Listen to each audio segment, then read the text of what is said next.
fluid in his maneuvers. Now he's opened up with a 3.5. This will be his second scoring wave, so he'll be that leave. Maxime from France finished 10th in the 2018 World.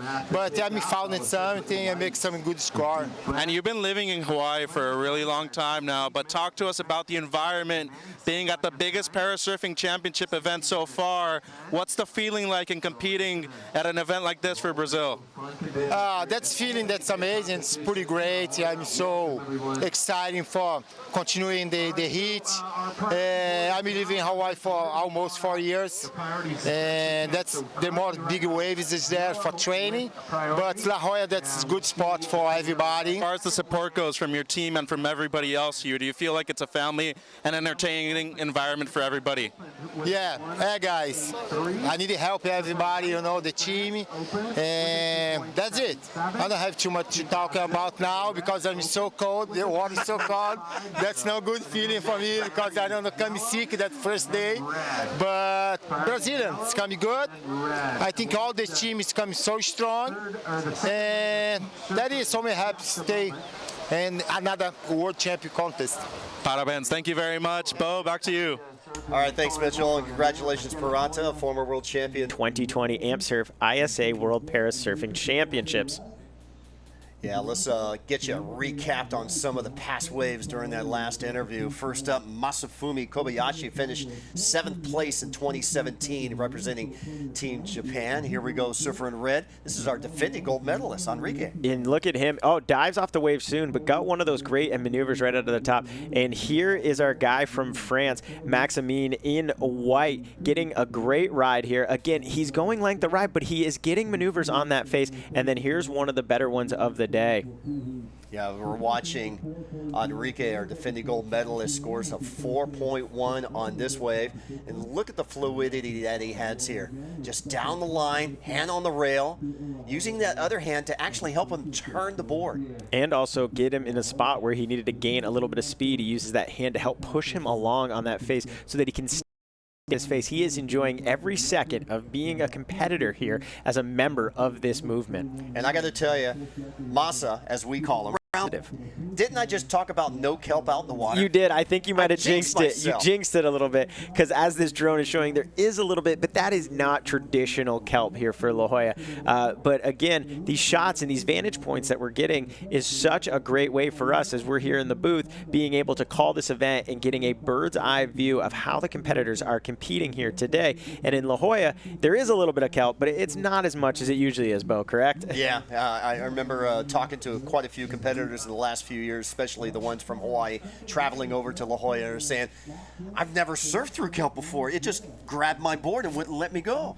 Yeah, it feels like that hand out of the dark grabbing you from there. Continuing go. Here we go, surfer in red, Bo. Yeah, let's watch Enrique, our defending gold medalist, working down the line here.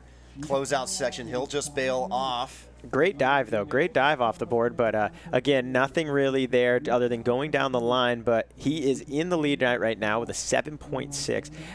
You know, Masa needing a 4.9 to move forward on that. And Maxime needing a 2.43 to just up above Masa. Again, this is another great competition as, you know, 14 individuals in the men's kneel. And of them, many of them world champions. And look at this. More people from France. Look at the contingency of Team France right there. Of course, France, you know, very prideful in their surfing, and of course, just announcing the IOC in Paris for 2024 that Tahiti could be a possible spot for the Surfing Olympics in 2024. You know, if you're trying to make the 2024 games, gosh, did you just get an up of where you'd be able to surf privately by yourself in primo condition? It's in August, and guess when the Chopo event is usually held on the CT Tour? I'm guessing in August. In August. In the lead, so it's just continually stacking points up against what he's already leading in this event. Here we go, our French competitor. You see he's way back on the tail of his board, trying to gain momentum. Now he gets back up on to get down towards the face of this wave, and he's losing his momentum. See, as he switches his balance of his weight, trying to stay onto this wave. So Maxime Max Mean right there in the white. Again, look at that, using that additional hand to continue, just trying to say, I'm going to stay on you as long as possible. Okay, coming out the back now is Kobayashi Masa, and he is just engulfed by that whitewash. Really closed out before anything was possible on that wave. But you know what? With that smile, he is continuing. It's starting to reform, and he's kicking with that additional leg, trying to stay up on this. Look at, he is not giving up. That is a relentless approach to trying to get as long of a wave as possible here. But we've got still over 9 minutes, Bo. Yeah, and Masa was a copper medalist, a fourth-place finalist in the 2018 edition of this event, and the man in front of him was the gold medalist. So you got two of the past finalists in this one heat of round one, heat number 2. And we already talked about how important heat 1 was with the competitors that were inside of that. You know, we really wanted to showcase how this event is individuals going beyond, not setting any barriers. And the first 2 heats are truly speaking to that, from the competitors that are in it and how the competitors are showing up today, really putting the best surfing first as La Jolla is giving us to offer. And you know, this category of event, which was called the stand/kneel division AS2, which now has been reclassified into the kneel division. This is a para-surf kneel division.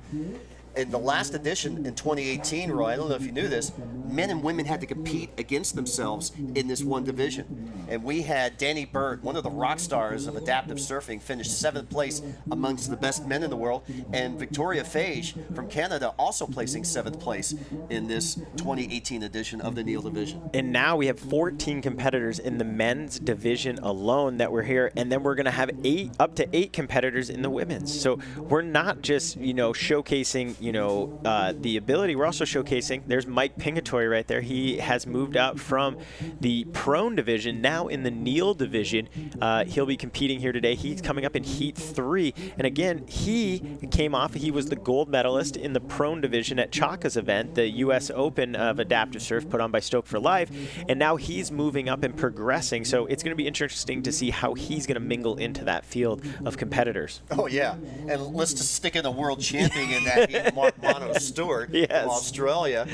Why don't you just put some out there that's really going to show a demonstration? Here goes Masa on the wave, getting a great action right out of the gate, cutting back, and now comes Masa into the second form of it. Not really quite doing. He's kicking, he's smiling, and he's look at him. He's having a great time. You can't argue with this. But see the determination on all those turns he's doing is reflecting on his scores. You know, he's only had a couple of 2-point wave scores for his best 2 waves, but that definitely is his best ride so far this heat. Yes, for sure. And he ducks out, and he's going back out for more. You know, we are moving along here. We've got about 7 minutes remaining in this. And here we go. In the white jersey, Max Mean from France gets a good start, but it doesn't really matter when you've got that much support on the beach, Bo. I think there was over 25 people here with France jerseys on. Yeah, Team France comes in style. Here we go. Out the back, Max Mean. He'll be charging on his 5th wave of the heat. Redirects. Don't know if he's goofy foot or regular foot because he's got those knees in a kind of like a Duke stance, a parallel stance. So he's keeping them very well balanced, and he's using his hand to add some weight to the board to get down the face of the wave. So for Max Mean, a surfer in white, his high-scoring wave is a 3.27. His low-scoring wave, a 2.77, has a chance to improve. And sure enough, Masa did get his best ride on that last wave of a 3.4. So now Max Mean needs a 2.84 or better to take 2nd place. You know, you've spoken to it today on a couple different times, and it's really showing occurrences again and again in the way the judges are scoring. Masa, for example, on that last wave, did not give up, continued to do maneuvers down and as it reformed, and it's reflecting directly in their score. So it's not at all today impossible to get a higher score by just showing how you are maneuvering more in the waves. And this drone is speaking exactly to what we were talking about right now. Those wiggles, those shakes, those turns, avoiding the kelp, keeps the kelp out of the fins. Yes. I mean, he's surfing so smart right there. And even in the whitewater, he's still turning. Yes, and it's, you know, and he's taking the ride away, but he's not just staying on the wave. He's maneuvering on the wave.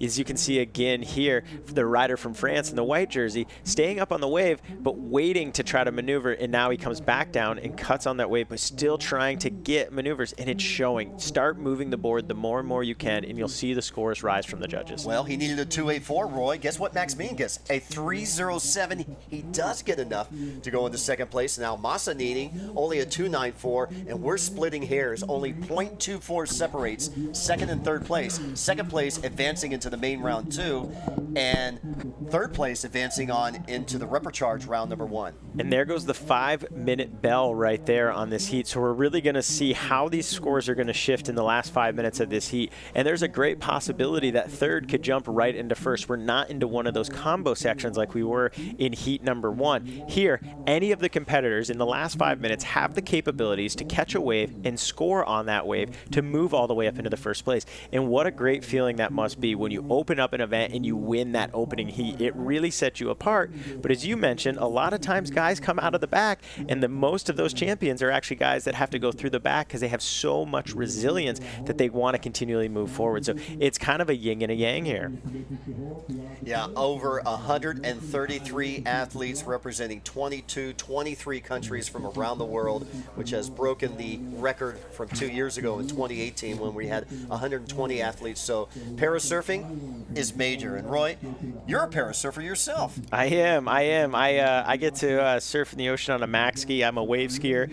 I started doing the sport back in 2011, and through the work with the foundation, we've been able to introduce surfing to a lot of individuals with disabilities. And I think there's a really healing component that's beyond just what happens in the ocean. But as you're seeing it right here, the friendship, the community, the way people won't let you get down. People want to pick you up. And it's a part of something when you've had a traumatic event in your life, the community of surf really knows how to surround you and make sure that their ohana takes you beyond the capabilities of what you think possible from the community. Here we come in, one of the better sets of the day. Great shot here from the drone. What are we going to see? No one sticks on it. Maybe we're going to get one behind it, but what a great shot right there from the drone, showing the waves and the clarity of the water bow. Now you saw that guy in the orange jersey with the swim fins. He's water patrol. We always have water patrol, water safety, because it's so important for our adaptive athletes to have just an extra hand if something else happens out in the water. You know, that is something that's always key, and you see it at all these different events, from the Hawaii Adaptive Surf Champs, from the U.S. Open Adaptive Surf Champs, and this one here as well.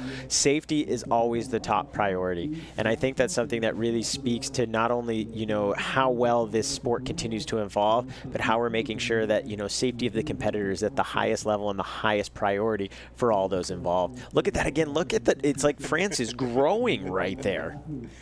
Well, have you ever been to France? I haven't, and you know. You gotta go. You gotta go. Let me tell you, the food, the culture, the people, the atmosphere, it will just blow your mind. I just want to eat cheese all day long while I'd be there, so that would be a big goal. But, you know, again, these individuals are not just here representing themselves, they're representing their team, their country, and when we can see this type of presence from the country of France coming out loud and proud, we really know that this is a global community event, and we're seeing it firsthand in the opening rounds. Well, AMP Surf is a 501c3 nonprofit organization, and they believe in what is called PEER. Promote, P, I, inspire, E, educate, and R, rehabilitate, of all people with disabilities and their families through adaptive surf therapy, and they do it all over the United States and around the world. Their vision is for all people with disabilities that experience the freedom of adaptive sports without limitations. And Dana Cummings, who has founded this event,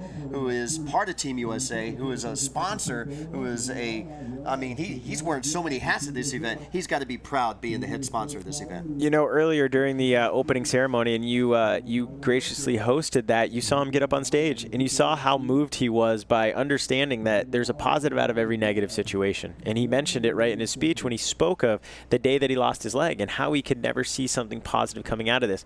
And I think right then and there, that realization of truly embracing and seeing what has been created and how that would have never happened if he never would have had that injury. It's that blessing in disguise, and it doesn't always show up right after the gate, but that right there is a true meaning of finding the positive out of a negative situation. All right, just under a minute to go. There's your gold medal champion from 2018, Brazil, stacked with 2 gold medal winners in this division from Parata and Enrique. And let's watch Enrique on this last ride. Enrique really getting right in that pocket of the wave, getting out in front of the whitewash, taking a long ride, sitting in that first position, knowing that as he continues to stack more waves, he's collecting more points that'll push him ahead out in there. Great ride, took it all the way to the end, and now we're underneath, I think, the 2-minute mark as we're coming down to close out this next heat. But again, the level that we're talking about is showing up in each heat, and we're every single time talking about how this could already be a finals heat. So this is a really exciting division that we're going to get to watch over the next course of the next 4 days. Well, how close was it from advancing on into the main round to the repechage? 0.24 separating second and third. So Massa, a finalist in this division in 2018, has now found the first repechage round. That's how competitive these heats are. Exactly. This is going, we're going to get another go here, but this is another speak to where we're at. Here comes heat number 3, another 3-man heat, and we're talking about, oh, let's just see what Mark Mono Stewart is going to do here, as he is no stranger to competition and especially no stranger to the podium. We're going to take a short commercial break and bring out some more voices for you to hear here at La Jolla. You're watching the 2020 Amp Surf ISA World Parasurfing Championships. Stay tuned. We'll be right back after this.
Amp Surf, using the power of the ocean to help people discover the power within themselves.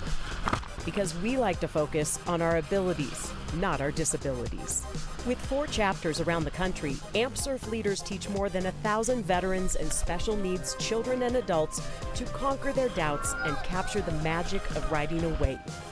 We believe in the healing power of the ocean, and that when someone learns to surf, they can learn to do anything.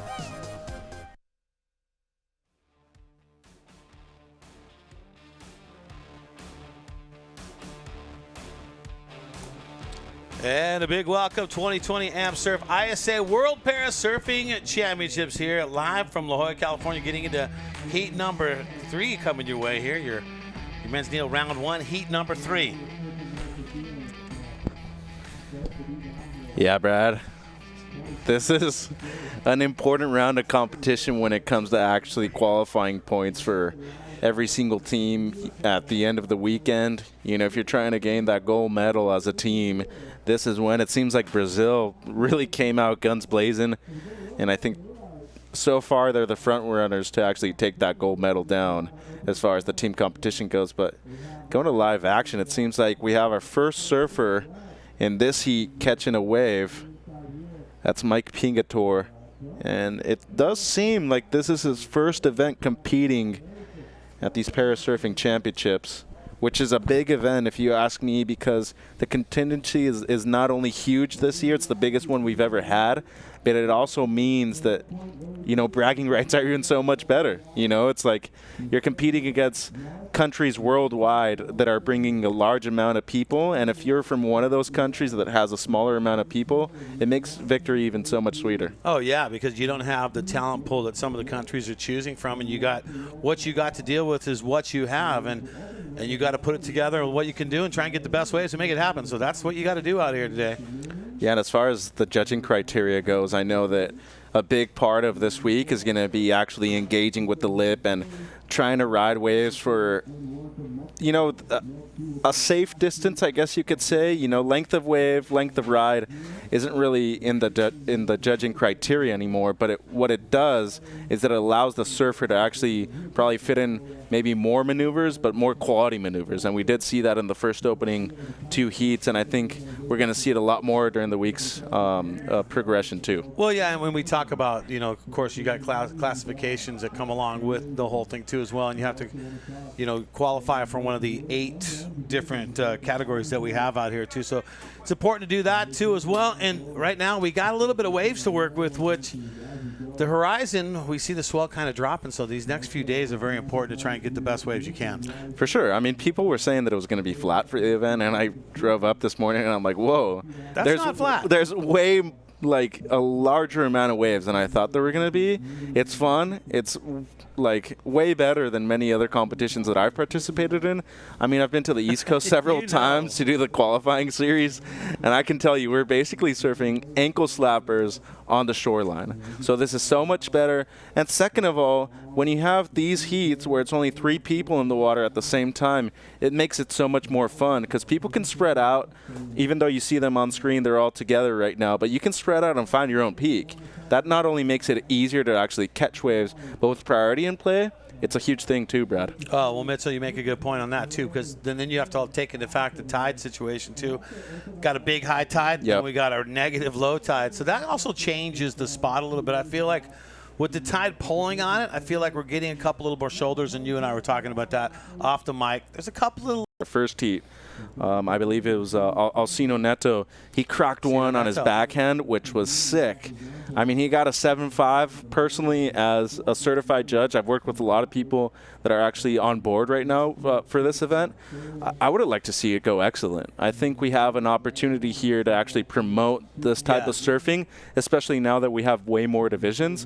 But ideally, you're looking to really concentrate that scale on your opening day. It's going to be hard, though, because you have more divisions at this event, too. It is, and it's tough that you bring up because, you know, your standard rule of judgment for surfing, you know, biggest maneuvers, most critical part of the waves for the longest amount of time. You can't really apply that same judging. I think that's the most important thing that we need to focus on when it comes to the actual criteria. It needs to be adaptable to different conditions, but it also needs to be adaptable to the different situations that we're going to have with these separate divisions, too. And here we go. Mark Stewart up and riding on this one, trying to give it a little run here and get it from the section. Nice cutback. That was sick. Brings it all the way back around, kind of rebounds off the Whitewater, sets it back up on the inside. Look, he's going to get in front of it again. Time for one more little floater at the end.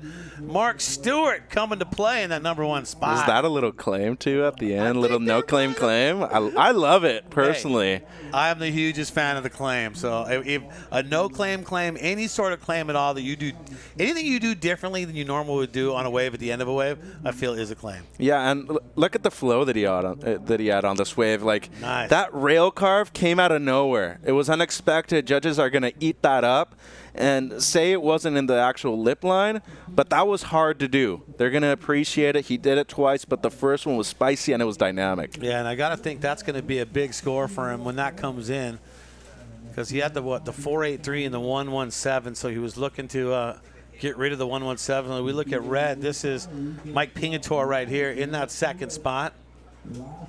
And choice of board selection, too, I think is important. Yeah, right? for sure. I mean, it'll change up as long as you keep surfing way more consistently, too. You see the more experienced guys, like our 2 Brazilian competitors at the beginning of the day of competition, and now you're seeing somebody from Australia who's probably a little bit more experienced in these kind of beach break conditions. Sure. It varies, but I think you really need to know your body, too. Like, what do you feel comfortable with? That's a big thing for me. Personally, I'd ride something a lot more buoyant. I want something that'll float on these kind of waves. Me too. Volume is my friend as I get older. Tell you what, I sure like the volume.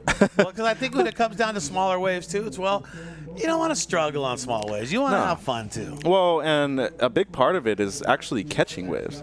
You know, you want to keep your wave count up, especially on the earlier rounds. Yeah. You want to get more decisive when it comes to actually selecting your waves in the latter rounds. And that's because you're coming up against better competition because you're going deeper into the event.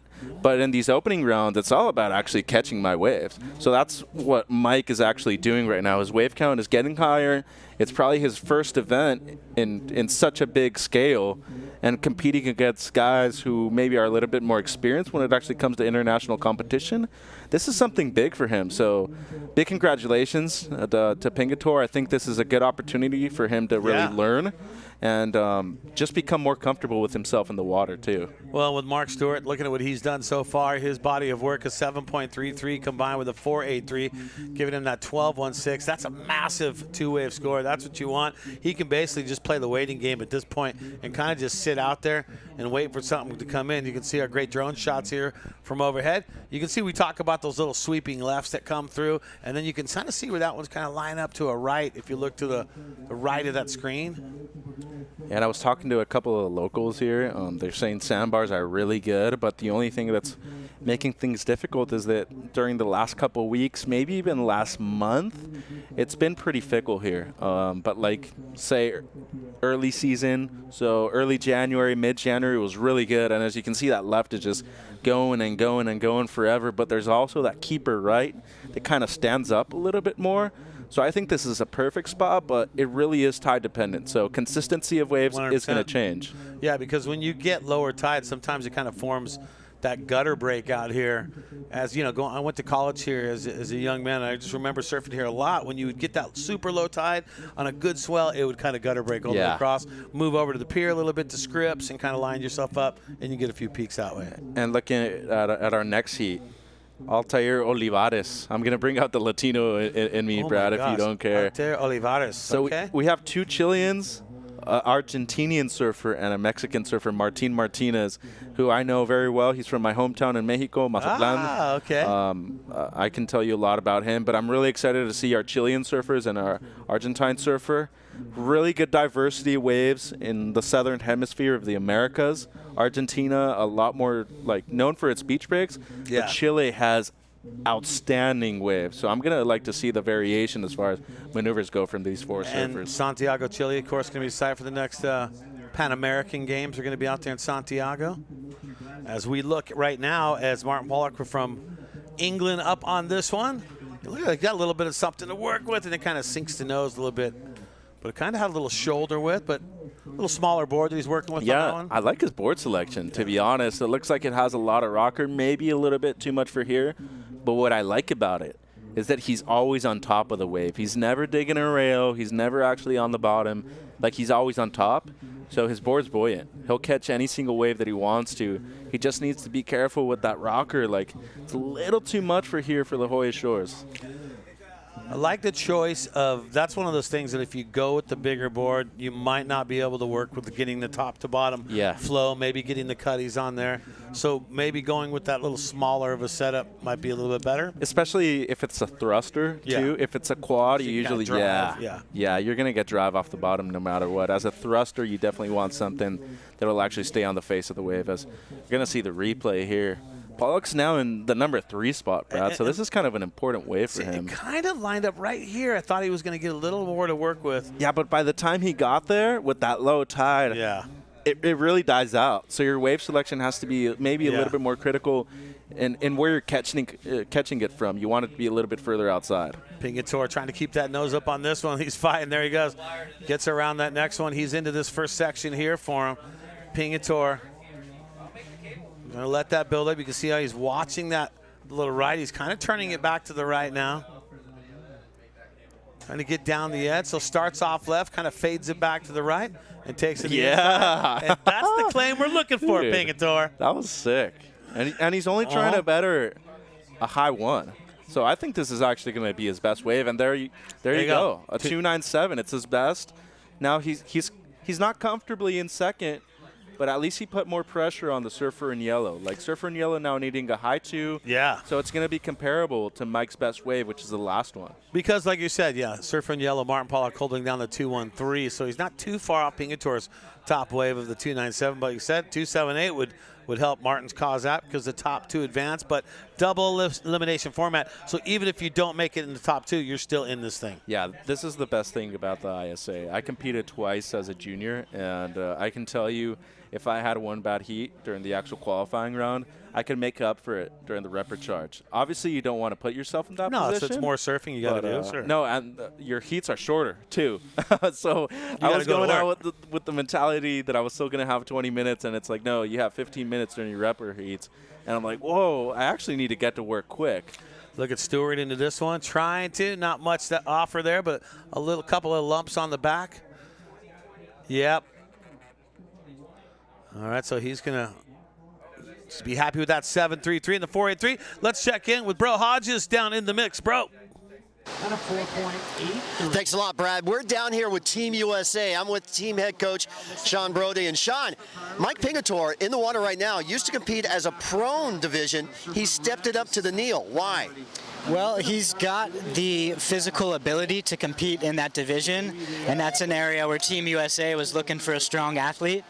And given that he has such a strong background in water ski and he's a highly accomplished athlete, he has what it takes to compete in this division and help stick it to everybody else. Now, Team USA comes in as the defending gold medal team. How does it look for 2020 here at the AMP Surf World Adaptive Championships? Oh, we're feeling really good. We're feeling strong.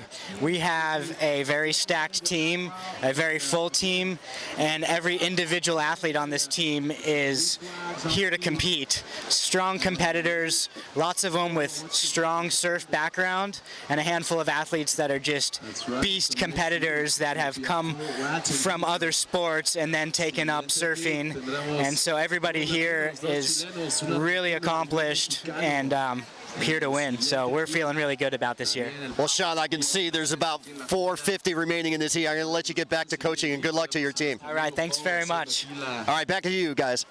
Yeah, thank you so much, bro, down there in the mix, catching up with some of our competitors and the rest of the people out here representing, coaches, family, and friends, all out here on hand for a great day of your 2020 AMP Surf ISA World Para Surfing Championships underway. Day number 1. Mitchell and Brad J here in the booth.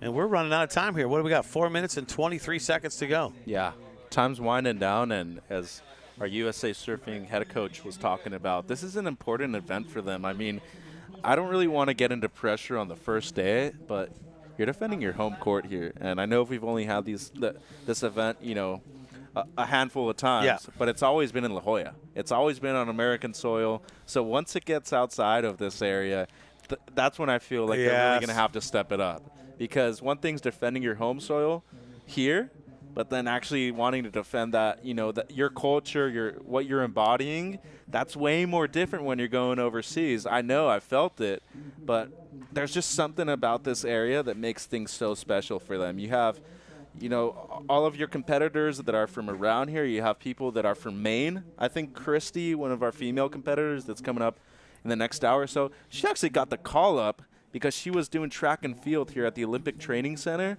And she's like, hey, you want to surf in the event? 3 days ago, she never surfed. First time, paddled out 3 days ago, and now she's competing in a para surfing world championship, Brad. That's crazy. That's pretty cool. That's a pretty cool backstory right there. As we're time winding down to 3 minutes in this one. Mark Stewart's holding on to the number 1 spot.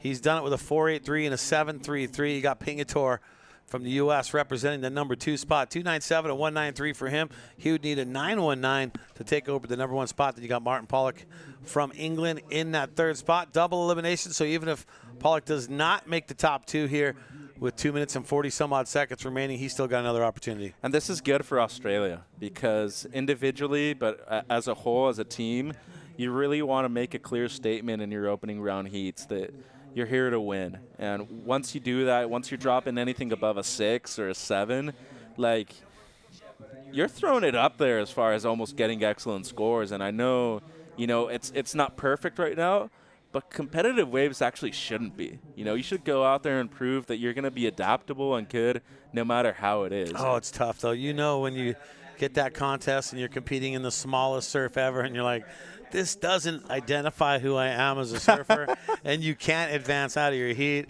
I mean, I did many of days of that for me, so I definitely can get both sides of that. I'm a big boy, so when I used to go to all these small wave spots to compete, I was like, oh, man. Oh, really? I have like 50 pounds on these kids, and we're both like 16. It's crazy. Look at Pingatore right here trying to get one more in, trying to get rid of a 1.93. Might be too far behind but he's on a big board trying to push to get in front of that thing. Kind of trying to go rail to rail here. And that's going to do it for Pingator. That was smart, though. I liked it because it means that his savvy is getting higher and higher throughout the actual heat goes. Good point, yeah. Because look at it this way. It's probably the first time they've ever competed with priority. So it's like, what if Pollock had an opportunity to go on it? And even if Pingator was actually deeper, he still kept him off it. A 292 is obtainable. Yeah, especially when it comes to priority. And if you're new to competitive surfing, you don't know about priority, that can come and bite you in the end if you don't play your priority right. Yeah, and that's where you really differentiate who's been competing for a long time and who hasn't. Like, Stewart really hasn't caught a wave since his 733. And if I'm Stewart, I already put up a 483, 733. If I'm not going to replace that, I'm not even going to go on a wave unless it's going to be something that can get me at least a 5 or better. But look at this, though. This could be the wave that Pollock was looking for. He's trying to let it build up a little bit. Tries to, like, slap it off the top here. And not able to re-enter back into that. But, hey, good idea. And time winding down, 30-some-odd seconds. Stewart back into one, the Aussie. So that's probably not going to go into Stewart's top 2. I'm interested to see what Pollock's going to get, though, because it's a deciding wave. You know, if he gets it, he's going to drop down Pingator to number 3 spot. But look what Pingator did. He did up his to a 207, so that was smart, like you were saying, going on that wave that Pingator went on. So here we go, 4, 3, 2. It's going to be close. Oh, that's tough because now they have to put it together and see who is the one who – did he pass him up? Pollock's final score has not come in yet. Now, once again, nobody will be eliminated because this is just day number 1. So even if Pollock was not able to get up in that top 2, but the judges taking their time on this one, making sure they put him in the right place. And when the judges are doing this, they're really comparing waves, aren't they? All right, they absolutely are. They absolutely are, and it seems like they're going to get, everything dialed in, especially in the first day. But either way, as you said, there's the repo round, too, so they got another chance. Well, we got more coming up. Don't go anywhere. Welcome to day number 1, your 2020 AMP Surf ISA World Para Surfing Championships. More coming up right after this. Stay with us.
AMP Surf, using the power of the ocean to help people discover the power within themselves. Because we like to focus on our abilities, not our disabilities. With 4 chapters around the country, AMP Surf leaders teach more than 1,000 veterans and special needs children and adults to conquer their doubts and capture the magic of riding a wave. We believe in the healing power of the ocean, and that when someone learns to surf, they can learn to do anything. And back to the action out here, 2020 AMP Surf ISA World Para Surfing Championships. And taking a look at the man right there, Mark Mono Stewart from Australia, winning that heat in fashion. And it was kind of down to the wire, Mitchell. Yeah, he easily took first, but the battle for second was real between red and yellow, and it ended up being the American surfer in the second spot, Mike Pingator. Now we got a full new heat. Martin Martinez, Elias Valencia, Alter Oliveras, and Luciano Losa. So we got Mexico, Chile, and Argentina in this one, huh? Mm-hmm. Yeah, 2 Chileans that are going to match up against each other, unfortunately. But, This is an all-Latino heat. I dig it. I think it's great. So now you know Martin Martinez, right? I do. And you've surfed with him on occasion, right? Countless times, yes, sir. So what do you think his chances are advancing on in this heat? I think they're good, but I haven't really heard that much about Olivares, Valencia, and Yosa. But if they're here, it's for a reason. And I do think that, especially in the early round, you can't underestimate a single person. You can't. No, everyone could be a sleeper, right? No, yeah. dude. And you can just think that this person comes from a country that isn't very well known for surfing, especially when it comes to competitions. But they could be just a killer outside in the water. It's crazy. There's Altair right here, going to get up and going on this one, trying to see if a little section will develop. Nothing there. Not much of a set really to work with, a smaller wave. Yeah, it seems like he might want to get a little bit further on the outside. It's difficult because the lineup shifts when you're on the beach compared to when you're in the water. You think you're deep enough or you think you're far out enough, and you're actually closer to shore than you actually think. But in the end, I think catching that first or second wave is going to position you better. Yeah, and you look at the fluctuation of the tide because there's full moons. You got a pretty big high tide, and you got a negative on the minus. So a really fast outing when the tide starts to drop, it goes out pretty quick. Yeah, and I see what you're saying, sitting on that inside. Yeah, but see how you can see the bar from up top? Yeah. They can't see it, though. So maybe if they saw the webcast for a little bit before they paddled out and saw the actual drone footage. Like maybe on your watch or something you could tune in, I don't have one of those fancy watches. I don't know. I wouldn't know. Yeah, I wouldn't know that either. So, but what we're talking about, because you look at the changeover, when you have the full moon tide, you got heavy tides, you got the big high, you got the negative low. And we're seeing a little something coming in and a little something on the outside, too. Oh, it seems like yellow just caught a rail right there. I think they're going to count that wave, though. If your hands leave the rail, it'll count. It will count, right? Okay. And there is a little bit of a bump on the outside, but our competitors are all on the inside, so I don't think anyone's going to be able to reach that. Let's check in with the third member of our team. He's standing by. I think he's standing by with Mark Mono Stewart. Let's send it down to Bro Hodges. Bro. Mono Stewart, a former gold medalist in this division. Mono, I know you like bigger waves. How difficult is it to surf in the small surf here at La Jolla Shores? Yeah, look, it's difficult, but we all have to surf the same thing, mate. So at the end of the day, it is what it is, and we've got to make the most of it. Yeah. Now let's talk about board designs. I love the way, because you are hands-on with your board designs. Talk about your equipment and talk about how they've evolved through the years. The last couple of years, we haven't changed a lot. We've just refined it a bit. This particular board, we've put a lot more concave in it, and we've only glassed it with one layer of 4-ounce top and bottom to keep it really light. But I found this board, they work really well here at La Jolla, where it's sort of quite gutless, and it's good to have the 4 fins with the concave, full concave all the way through, and keep the thickness there. Now, a lot of guys go too thin with their boards. I keep the 3 inches, and it seems to work. So. Well, let's talk about the secret right there. Yeah, well, that's the knee well, and what it does, I put my good knee in here, and because I've got a short stump, I lean my stump on here, so it levels me up a bit.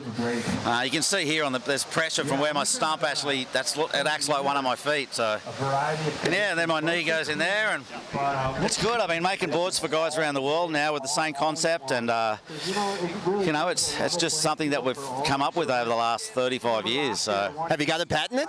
No. Look, I'm more than willing. People email me from around the world and ask for I give them every measurement. It's about it's a new sport, and we just want to share the love and get more people back in the water, mate. So. Well, Mark Mono Stewart, one of the premier Neil world champions, and a lot of world champions at this event in this division, one of the toughest divisions, and we'll have right more back at you. Here you go, Brad. Yeah, thank you. Thank you, Bro Hodges down there, catching up with Mono Stewart. And I tell you what, nice design on that quad. That was an excellent and informative interview. That was so rad to see that. And right now we're looking at Luciano Losa from Argentina on this one right now. I'll also go with the 0.5 that he has on the wave. But so far, Altair Olivares the top spot, a 4.83 and a 1.33. Giving him a 6.16, the top spot for Chile. And then Martin Martinez in that number 2 spot, a 2.5 and a 1.83. And I just want to go back to to Mono's board real quick. Yeah, that is some next level stuff, right? I mean, he went all the way into board design, which is crucial. But, like, did you see how he had everything set up? My good knee and my bad knee, it's like, dude, he has it down to a wire. And you can tell why he's a multiple-time world champion. But what I love about him is that he's humble. Yeah. Like, Bo asked him, did you patent that already? He's like, no. If anybody asks me for info, I'm going to give it to them. And he said, I want to help people. Full measurements that he has given. Everything. From all over the world, people have asked, and he hooks it up. That's something beautiful, and it's something that we do see a lot here at the ISA, and it's something that we want to encourage and push more, Brad. Hey, look at this little one building right now. Is Elias Valencia going to be in there? Oh, it looks like blue. Martin Martinez is going to go on the inside and try and get into this one. He's got the priority, so it's going to be his wave. Look at this little section. Martin, nice cutty right there. He's going to let this build up into the inside. A little bit of a section here to work with. Another little spray off that. Hey, you know what? For working with what he's working with, not too bad right there, getting 2 turns. And that was smart with first priority, too. If you let that wave go to Olivares, who had second priority in that situation. Who was in third, too. Yeah, well, currently he's actually in first now because of that 4-8-3. Yeah. So if it weren't for that 4-8-3, Martin could have been like, I can let this one go, maybe wait out a little bit more with priority. But now it's like, well, at least one surfer has a good score, so I need to get something similar to that. Smart surfing. Martin just knew where to go to that. And then look, now he goes to the number 1 spot, a 4.33 and a 2.50, puts Martin on the top spot. Alter now goes into number 2. Luciano Losa 3. Elias Valencia needing some waves in white. And there's Memo Mendez, also known as Macaco. Yeah, he's a former multiple-time national champion in Mexico, and he's currently the head coach for the junior team and the parasurfing team. But going to the replay, beautiful first car, really nice use of the rails, and look at how he positions his hands on his board when he needs to. He'll push off one side and then redirect immediately, so his weight is actually balanced when he's doing this. This is something super hard to do, and I think judges really appreciated the intensity of the first turn, hence the 4.33 in the scoreline. Yeah, because you kind of see that the right hand in the middle of the board, the left hand more back and on the rail of the board, on the inside rail. It'll help you push off easier. Yeah. And you know what I also liked about what Martinez did there is he started off and he went to the cutback right away. You're not getting a lot of opportunities to do something on these waves, so get it in as soon as you can. It stood up in the first section as soon as he dropped in, and he took advantage of it. And that's what you really need to do in order to get a good score. So Valencia now, nice little fade bottom turn into that one. That was a nice little setup. Yeah, just dug a little bit of a rail. See, he knew it too. That was a good wave. He's got lots of time, though. He's got basically 10 minutes to go. So he can – this is basically a brand-new heat, if you ask me. Like completely. You have 10 minutes. Paddle back out is quite easy. There's not a large consistency of waves. So basically the first one that you see any scoring potential that you actually can go in as far as your rotation goes with priority, go on it. There's our fearless camera crew out here doing such an amazing job, giving you all the sights and the sounds from a beautiful day here in La Jolla, California. Your 2020 AMP Surf ISA World Parasurfing Championships. Brad J. and Mitchell here in the booth, and we see Luciano Losa, who's needing a good wave, trying to replace that 0.5. This might do it. And on the back, Alter Olivares. He's into one right now with a little shoulder trying to build. He's going to try and hop into that next section, doing what he can to get in front. Another little turn there. Hey, he really made the most out of that one. I got to give him credit for sure. I'm impressed with Olivares. That first turn was pretty darn good. Like, he engaged his rails. He didn't get all the way to the lip, but, I mean, that's as close as it gets. Like, he engaged his rails, did a bottom turn. That's what judges are really looking for, points of difference. That was something different that we haven't really seen as much. And coming from Chile, he's used to a little bit of colder water, so this actually benefits him. So taking another look here, and this is with the two-wave exchange we saw with Losa getting the first of them, and then there was Alter out the back on this one. And look at see that bottom turn and how he engaged those rails? Like, that's difficult to do, especially when you're using the upper part of your body so much more than your lower part. Like, it comes down to your core strength. That boy is strong. And the size of the surf, too, to be able to put that thing on edge like that. That's pretty cool. And push water. Yeah. And actually push the water out. Yeah. So judges putting the scores in. So Martin Martinez in the top spot right now. Elias Valencia, number 2. Alter Olivares, number 3. Luciano Losa, number 4 right now. with 7 minutes and 55 seconds ticking away here. So I think situation is going to change as far as the number 1 and 2 in this heat. I think Olivares is going to take the first spot. So you got to think so. It's gotta be a difficult plan of attack for Losa and Valencia in the last 7 minutes and 30, because now it's like, okay, I have a score that's similar to Martinez's backup, but am I willing to wait for a set wave in 7 and 20 when they can still better their low scores too? And when they're 7 minutes, that's a lot of time still. It is. It is. The good thing is that even though there's 2 Chileans in the water, you know that the coaches are still helping probably maybe one on one side and saying, hey, if you're in this spot and you can defend another spot for your other competitor or your teammate, where you're going. You go ahead and do that. So here's Martin Martinez trying to replace a 2-5-0. That wave's not offering, because you got to think that Altair is going to take over that number 1 spot when that score comes in. I like that, because you got 2 countrymen in the same heat. Yeah, you can, when you got priority and your other guy doesn't, there's a lot you can do to help the cause out for your fellow athlete. At the end of the day, it's a team event first, and you got to be thinking about the team medal instead of the individual medals. Yeah. Yes, indeed. And so the more of your athletes that finish up in that top, when your classification or your heat is done, that's where you have the chance to win the whole overall team. Absolutely, and then it also brings the competitive factor into, it makes it way more fun, first of all, because if you're competing against one of your teammates, especially in the earlier rounds, you kind of have a little bit of bragging rights within your own team. Second, it'll make things better since this is an all-Latino heat, too. All 4 countries are based out of all 4 competitors are based out of Latin America, 3 different countries. So cool. So it can be like, you know what? Remember that one time in La Jolla when I beat you and I was representing my country? And exactly. It's like, it's fun. It makes it super entertaining, first of all. So as you can see right there, that Altair did take over that top spot. So he moves into the number 1 spot, 983 total what he's has. So Martin Martinez will be bumped into the number 2 spot. Losa has moved up into number 3, and Valencia holding down in the number 4 spot, as you can see the numbers right there. So Martinez needing a 5.5 for the number 1 spot, a 5.33 for Losa for the number 2 spot, and a 5.83 to get Valencia up into the top 2 as well. We got service dogs down here too for some competitors, and they're just cuties, man. I was when we were doing the opening ceremony. Yeah, that's Ricochet, and she's the official team dog for Team USA surfing. Really? Yeah. Ricochet is the okay. Yeah. What a cool name. How rad is that? Yeah. I went and the restaurants down here in La Jolla are dog friendly No, too. they So all if you are have too? a service Nice. dog or even just a regular dog, bring him down. It's fun, it's entertaining, and that way I can pet them all. Dogs are welcome here in La Jolla. As we look to Elias Valencia getting one. A little hand drag right there down the section. Run over the photog right there. No points for that. You do not get points for running over. We can argue. We can argue with the judges about that one. Yeah, that's one we can actually argue about. That was a decent wave, though. He needed that 4 minutes to go.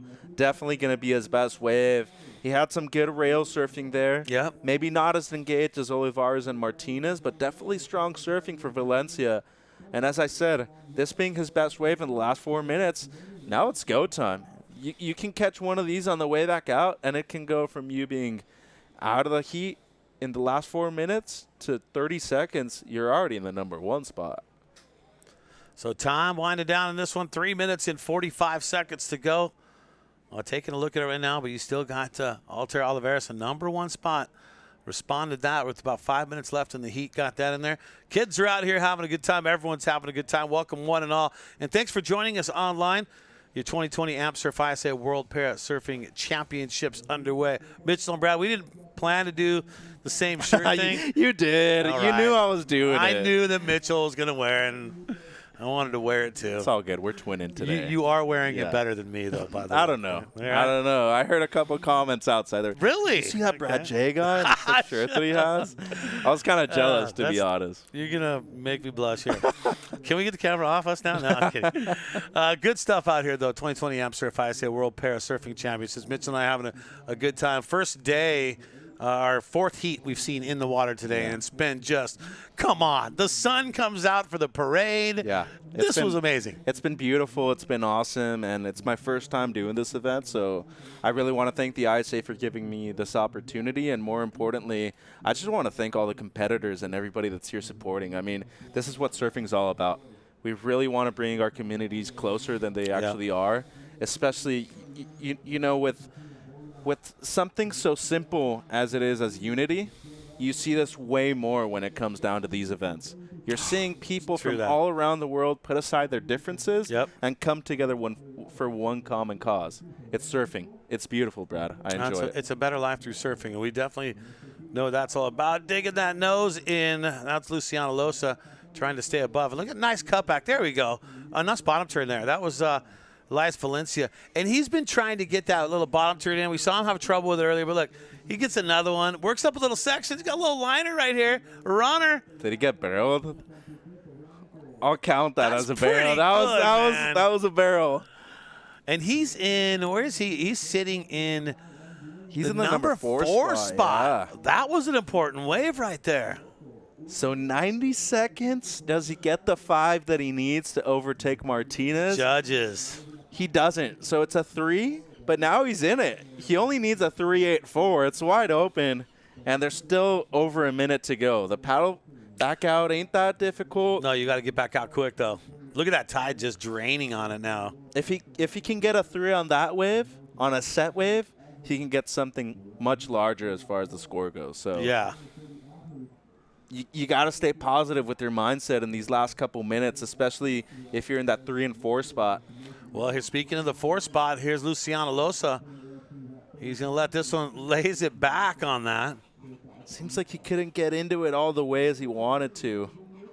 But, I mean, almost wondered if he thought he was in. He does a little back slap, pops it back up. Maybe it's a layback style. Might have been a trick of the trade, true. Yeah, not sure what the attempt was. It looks like that was intentional on kind of the back thing. Still, I mean, 30 seconds now. It's like crunch time. He needs a 5.33. That's doable. It's attainable. Like, just go back out. It's 200 yards at the most to actually get all the way out to where you need a set wave. And it doesn't seem like one's going to break right now, but I love what I saw from Olivares. I think Martinez surfed well. Yeah. And unfortunately for Valencia, that 3 came a little too late in the heat, but as we previously mentioned, I mean, they have another opportunity, at least one more to keep surfing in this event. And that's a tough thing. You and I talked about that, being part of events in the past. Elias. Hold the door. Wait a minute. Is he able to get back into this one? He's going to fade it back to the right. I don't think. Even the coaches are like, no, you just need to finish it. Yeah, that was a tough one because it wasn't a wave that was really holding up, that was giving him much of a face height to work with. He almost had it, though. I think if he actually engages the lip there at the end, he was close to getting the 3.84 that he was needing. And that was a small wave, too, so take that into consideration, future surfers. Well, that was an amazing heat all the way through. Once again, Martin Martinez, Elias Valencia doing that in a big way. Remember, double elimination format, so if you don't make it here in the first heat, you're still alive. Well, more coming up. Going to turn things over to Bo and Roy. They're coming up. It's all on the way. 2020 Amp Surf ISA World Para Surfing Championships. More surfing action after this. Yeah.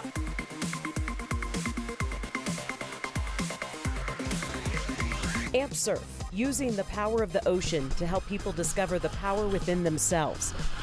Because we like to focus on our abilities, not our disabilities. With 4 chapters around the country, Amp Surf leaders teach more than 1,000 veterans and special needs children and adults to conquer their doubts and capture the magic of riding a wave. We believe in the healing power of the ocean, and that when someone learns to surf, they can learn to do anything.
Welcome back to La Jolla. You are watching the 2020 Amp Surf ISA World Para Surfing Championships. We are live from La Jolla Beach and moving on into our next round. Who do we have here, Roy? It looks like we are moving now into the women's kneel division, where we're going to see two different heats between the competitors here today. Women's kneel just coming up after an amazing first round of men's kneel, Bo. How about that? 4 different heats that all came together and showing how this event is really going to set a precedent at the highest level of competition. And we talked about it earlier, you and I, that the men and women had to compete together in 2018 in this division, and 2 of the top women with Danny Burt and Victoria Fage finished in the top 10 against 16 other men in this division, and now they have their own division, which showing they have 7 girls competing in this division. 7 girls from a combination of 6 different countries here. We've got 2 competitors from Spain, and they're actually paired up in this first heat. In the white and the yellow bib, we have Spain's Audrey and Paloma, and then from the USA, Christy Gardner in this heat right here. Yeah, Christy Gardner was the sand pourer for the opening ceremonies earlier this morning here at La Jolla Shores, and there she is right there in the red jersey. What a great way to show unity, huh? You start it not just by coming together for a parade, waving your flags of your nation, but you come on stage and you mix the sands from your own nations together to show how this is such a unity and tight-knit community. Well, I was down hanging out with Team USA, Roy, and Christy's board was getting analyzed by Christian Otter. And Okay. Otter was going over the board and telling her little techniques, because he's a former world champion too. Yes, he is, and he is exciting to see. He's definitely the captain of Team USA, definitely providing a lot of not just leadership, but also insight in how equipment and also technique can help move you up the ranks of the podium in your individual heats. Now, you're going to see different types of athletes. Like Christy here, she's an amputee. You're going to see paraplegics also, like Bruno Hansen. He's in a wheelchair. He's in the prone division. So you're going to see different types of individuals in this division. So women's kneel. Women's kneel. Women's kneel, correct. So we've got 7 in here today. Okay. And as we're here, the big thing is, just like you talked about, and that's different, is how they put more pressure on the back of the board, as we really saw in the men's division how that provided more maneuvering for each of them. And when we talked about classifications earlier, Christy trying to catch that last wave. Actually, in 2020, we have reclassified what was then before from 2015, the first year, which has developed into 2017, 2018, into more divisions. Now we even have more, don't we? We do. We have a total of 8 divisions, and we're going to see 15 of those between the men's and the women's happening here. We had to combine 1. But what we're seeing right here is parasurf kneel. Any surfer who rides a wave in a kneeling position with an above-knee amputation or both lower limb amputations or congenital or impairment equivalent. So as you were speaking, it's either, one or the other, but it's got to be in that kneeling position. And as we saw during the men, there are definitely different ways to interpret how kneeling is, but it's an entire division that really showcases different, varieties of going in. All right, let's go down beachside and check out who won our last heat. Take it away. Okay. Oh yeah, Brad J here down with Marcio Martinez and Marciano. He is going to be talking to him with us here. But first of all, I wanted to know a little bit about how that heat was. Waves are tough to find the right heat or find the right waves, but how did it go out there? Dice que cómo te encuentras, cómo encontraste las olas y cómo te sentiste al haber encontrado las olas allá afuera. El agua está muy fresca para nosotros, las condiciones están difíciles, pero yo y mi entrenador hemos buscado la manera y agarrando unas buenas izquierdas. He said that the water is a little bit cold out here, but he came through. All of his coach, he taught him well, and he said he's just out here to have a good time. Well, the battle between Altair and Martin was a pretty big battle between them. That he would take the lead, Altair would come back. How do you keep that in your mind, just to focus on what you're doing and get the waves you need? Dice que la batalla contigo estuvo fuerte con Altar. Dice que cómo te mantienes mentalmente y físicamente para que puedas seguir a la siguiente ronda. Sí, la dinámica es mantenernos en el sitio donde está rompiendo la ola y la ola siempre está cambiando, es estar aquí manteniendo la constancia en todo el evento para saber cómo está la ola.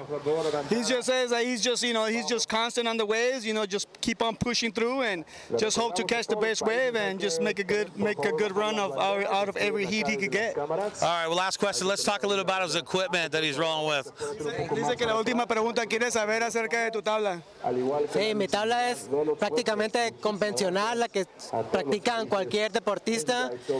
Las condiciones es yo adaptarme al estilo propio de adaptive surfing.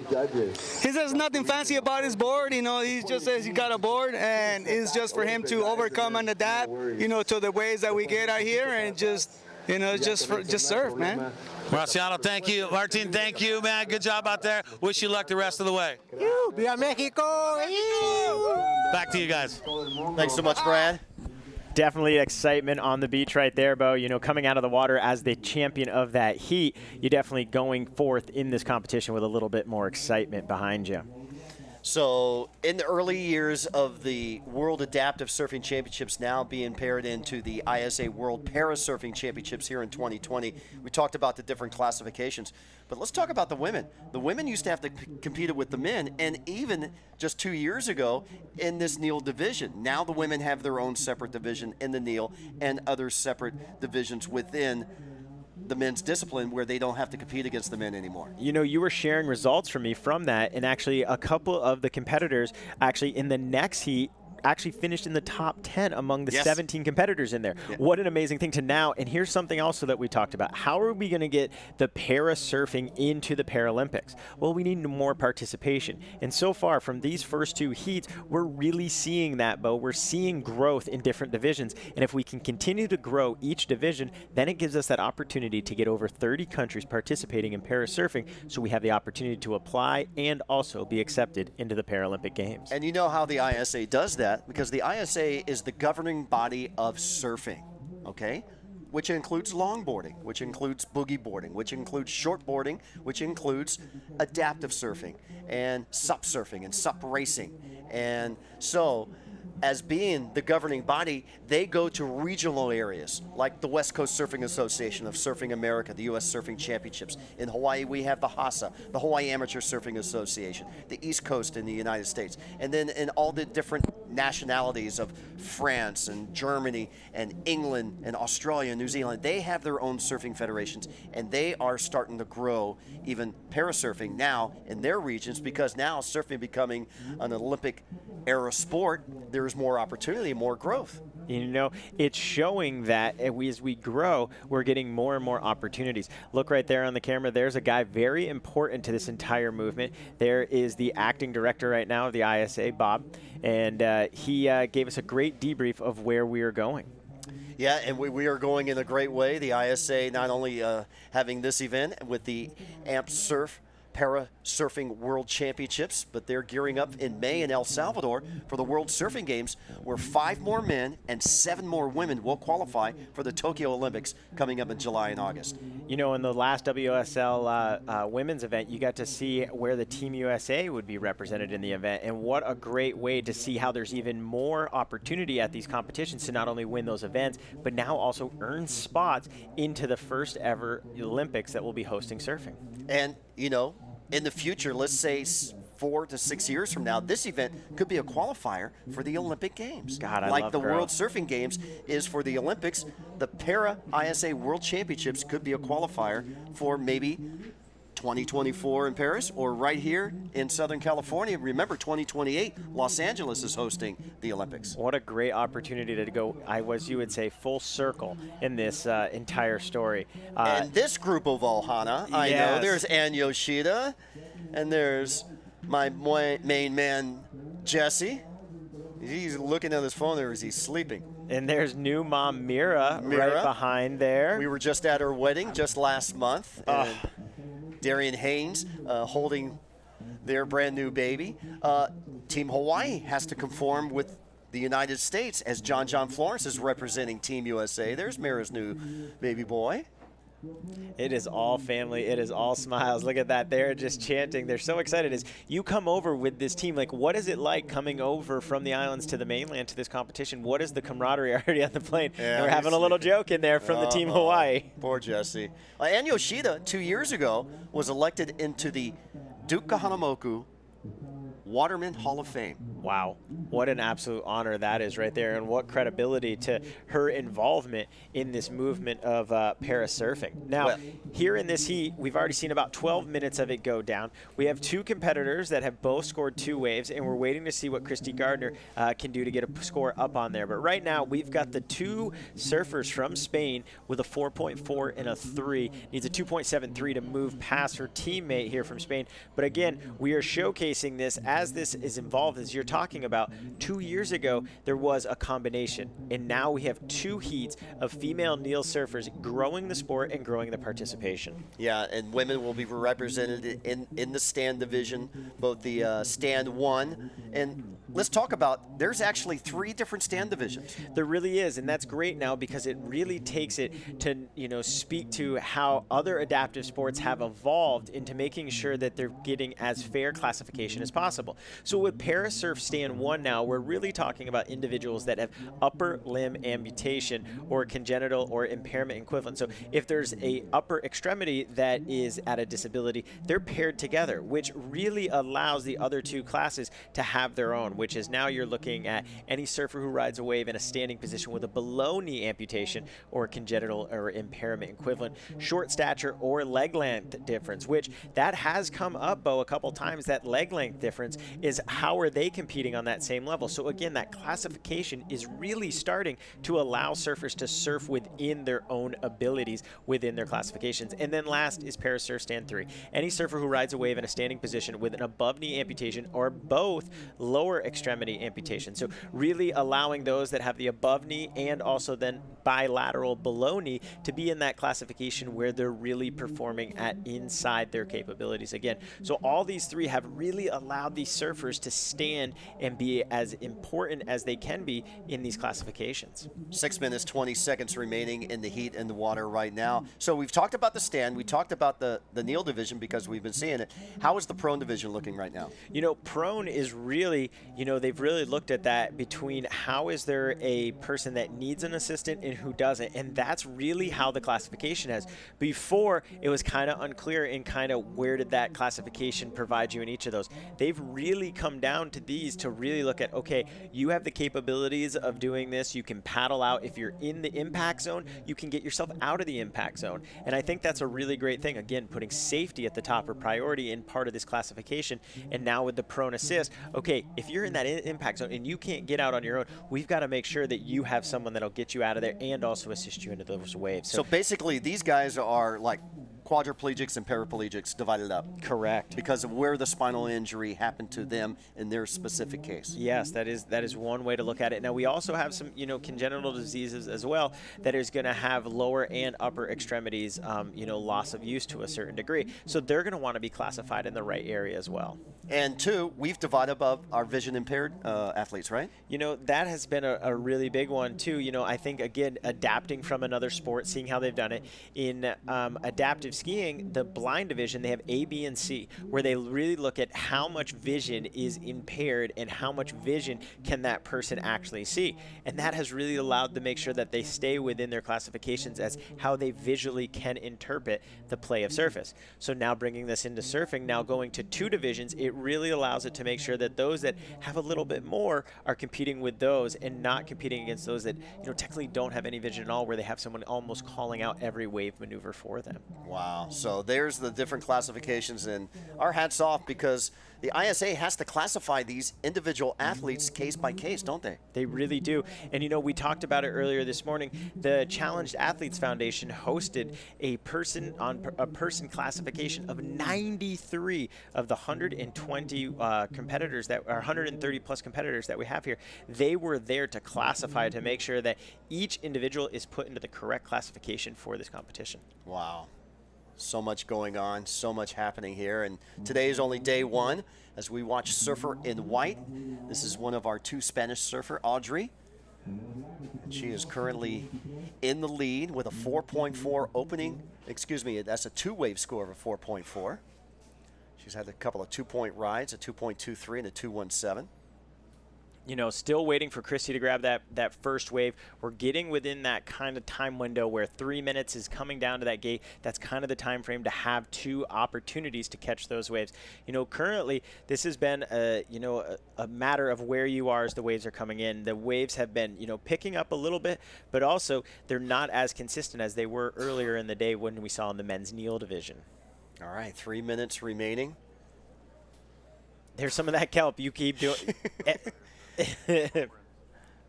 What is that, a duck? Yeah, yes, it is. That is a duck. Look at it going so down below. Catching waves. I think if the competitors need any inspiration more than we're already showing, it's right there. And that duck, that's truly a duck dive right there. That is the ultimate duck dive. I knew you were going there, Roy. Hey, 10 points for Roy. Hey, you guys, thank you for welcoming me into this booth. I had to show you that I had that pizzazz, that charisma, and that quick wit to make sure that, you know, when the opportunity arises, when you tee it up for me like that, Bo, I can really hit home runs. Roy, I'm going to beat you one. I want a high five. Yeah. Thank you, sir. I appreciate that. Let's talk about High Five. What is High Five? You know, High Fives is an organization that was created in 2009 for a way for me to pay it forward for what others did. I sustained a life-changing injury in a ski accident. I went 130 feet on a 100-foot jump, came down from 30 feet in the air, and the resultant impact in the snow burst fractured my T12. The communities of Lake Tahoe in Vermont, where I'm from, came together and rallied all this money. And I said, hey, you know what? Other people will follow the same shoes that I do. Why not create a foundation that would help others? Just like, you know, the title sponsor of this one, AMP Surf, whose whole idea is to allow people with disabilities to get back out into sport. One thing folks don't really think about is, you know, when someone has a life-changing injury, it affects not just the individual, but it affects the community. It affects your friendship. And so by getting people back out into sport like surfing, oh my God, but we all know the magic that happens in the ocean. And, you know, High Fives has been around for 11 years now, helped 300 individuals and veterans return to the sports they love, and got me to the forefront of loving this amazing community. I think it was 5 years ago, you brought a herd of people to the Duke's Ocean Fest for the Hawaii Surfing Adaptive Surfing Championships over there, and you guys were having the most fun of anybody at the event. Yeah, you know, a big takeaway for the foundation is the word fundraising. And when you focus on the first 3 letters of that, you really establish a creed, an ethos, or you know, a vision for the foundation. And it's really about having fun. You know, this past year we got to do that again at the U.S. Open, and we'll be doing it again this year. We'll be bringing 5 individuals from that are supported by High Fives to the Hawaii Championship. So we'll be coming back. We are so excited to be coming to Duke's in June. And this is just like, this is the event that's like kicking off the year of excitement for adaptive surfing. And not only this event, Chaka Stoked for Life, he's got the U.S. Open Adaptive Surfing with prize money. With $29,000 Yes. in prize money. Not like $200. No. We're talking like real payouts in equal pay to equal pay. Equal pay, equal gender, and also the wave pool event in Wales is really starting to explode. Kane, that's going to take off. I was just talking to a young surfer from the Wales team out there. He's in prone, and he was telling me, you know, it's not bad when your wave that you get to surf is a half-mile from your house, and it's the wave. And I was looked at him, and I'm like, are you kidding me? That is your life? And he's like, and then I'm here today in La Jolla and getting ready to compete tomorrow. So, you know, that is the type of conversations that you get to have as you're around here. And, you know, we saw Brady J talk about it when he was on the beach as people come out, and you can just see it. And there we go. Christy Gardner did grab a wave, but it's going to stay where it looks like the 2 Spaniards are going to be moving on from this heat right here. Well, the Spaniards are looking good here in Heat 1, and we've got another competitive heat coming up in this kneel division. And we're going to take a short commercial break. When we come back, heat number 2, round number 1 of the women's kneel. You're watching the 2020 AMP Surf ISA World Para Surfing Championships live from La Jolla Shores.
Amp Surf, using the power of the ocean to help people discover the power within themselves.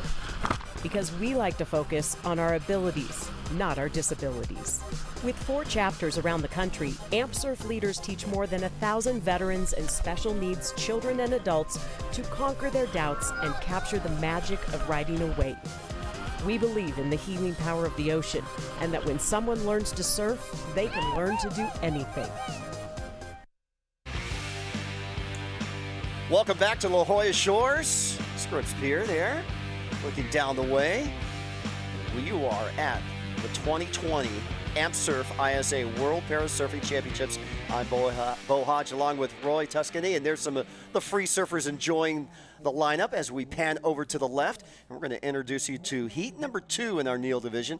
And Roy, who do we have out there? You know, exciting. This heat is filled with all 4 competitors from 4 different nations. Naomi Alvarez, Victoria Fage from Canada, Barbara Ritchie, and Ava Lishka out of Germany. So we've got Germany, Mexico, Canada, and Chile all represented here. And look at this, right out of the gate, the heat just started, and we're already going after our first waves. Yeah, a couple of rides going there for our ladies out here. Again, top 2 advance on into the main winners round. Bottom 2 will go into the qualifying round, and then we'll have so we got a total of 5 heats in the round for these 7 ladies. So we got Amp gear. Let's talk about Amp gear, Amp Surf gear. Let's talk about Amp Surf. I mean, the best way that I think we can explain this, Bo, is the old Hair Club for Men commercial back in the 90s. I mean, that's the only way we can talk about Dana Cummings here. Not only is the foundation, which he founded, the title sponsor of this 2020 ISA World Parasurfing Championships, he's also a member of Team USA. He's also a member of probably one of the top events in this event, too, as a long-lasting individual who's been a part of this. So you talk about longevity, you talk about sponsor, you talk about competitor, you talk about nations. I don't know what other hats he could wear. Can you think of one? Well, look, they got many hats over there at Amp Surf, and they look good. Yes, they do. And you know, 1 out of every 5 Americans struggle with a lifelong disability. Yeah, how about that fact? And that type of things right there is what we were talking about, is that by getting people back out into sport, it gets people back out into community. And yeah, nearly 2 million men and women who have served for our country just in the Iraq and Afghanistan wars have been dealt with a disability, whether it be PTSD or an amputee or visual impairment or, you know, even paralysis. And they have gathered up these individuals along with World War II vets, Korean vets, Vietnam War vets, Gulf War vets, and given them a chance to experience rehabilitation with Amp Surf. You know, they have a really cool acronym that they use there to talk about how they serve, and it ties right back into what they do. It's called PEER, which is promote, inspire, educate, and rehabilitate. And you see it right here as Victoria from Canada is getting the reform. Oh, nope, she's going to pop out and probably turn back out to try to go after another wave in this set. But back to Amp Surf, that idea, PEER, promote, inspire, educate, and rehabilitate, is really what they're seeing as surfing as a benefit to the recovery of those that have had life-changing injuries. Now, Victoria, not only competing in the Neal division, we're also going to see her in the wave ski division. Yeah, she's in the same heat with my wife, actually, Elena Nichols, and then paired up against who I was talking to Spike Keane about this. A wave ski contest is truthfully, there's a barometer, and it's set on Jeff Munson.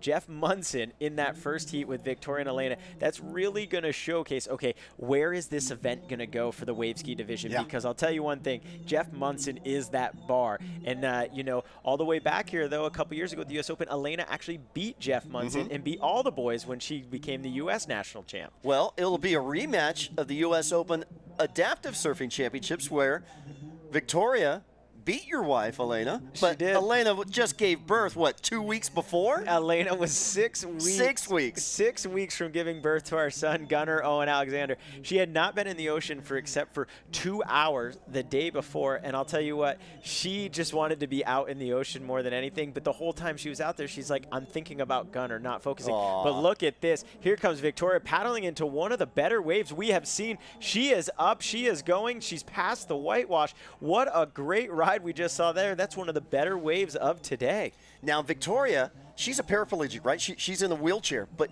she's able to get up on her knees and move her hips. Yes, that gives her an advantage. She can really pressure the board on both rails, allowing what we have seen has been elevating people's scores, which is more maneuverability on the waves. The more movements that we're seeing those increases from the judges' score today. Not so much length of wave, but more about how are you going to go on the face. Look at this sideways takeoff. Yep. I mean, that was the only open face available, and she took full advantage of that. And then she comes in, she catches the whitewash, and she comes in and she returns back into it and then says, hey, you know what? Here's a little reform. I'm going to get up on this one as well. And she doesn't give up. And then watch the claim. Watch the claim. Here it comes. There it is. The salute to hello. That was great. I appreciated every ounce of that. And the judges are really liking this. Yes, they are. Look at that. Well, let's go down and check out Brad, what he's got going down on the beach side. Take it away, buddy. Oh, yeah. Thanks a lot, guys. I'm here with Paloma Onate, second place in her heat. How you feeling out there? Second place. You're advancing on your first heat of the day. Yes. Hello, everyone. Hello to my family who's watching me. Yeah, I'm exhausted right now, but I'm pretty. I mean, I felt pretty good in the water. I had really fun. I don't know the scores, but I know I was second. It's okay.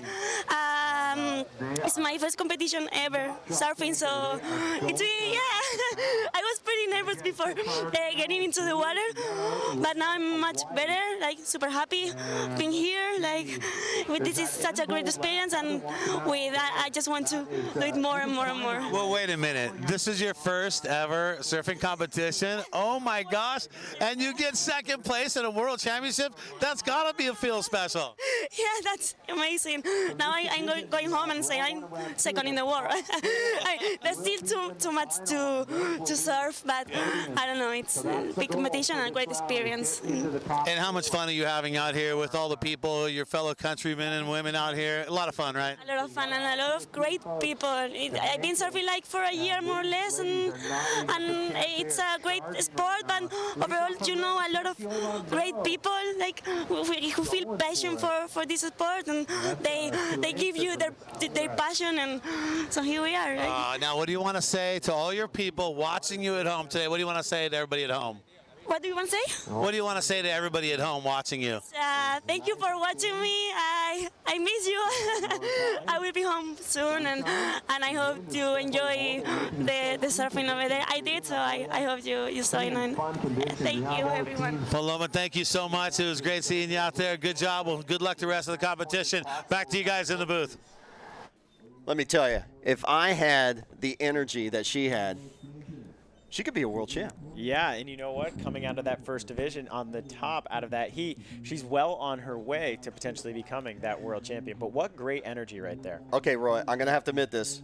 What we were telling you earlier about the repecharge rounds and the main event rounds, I was wrong.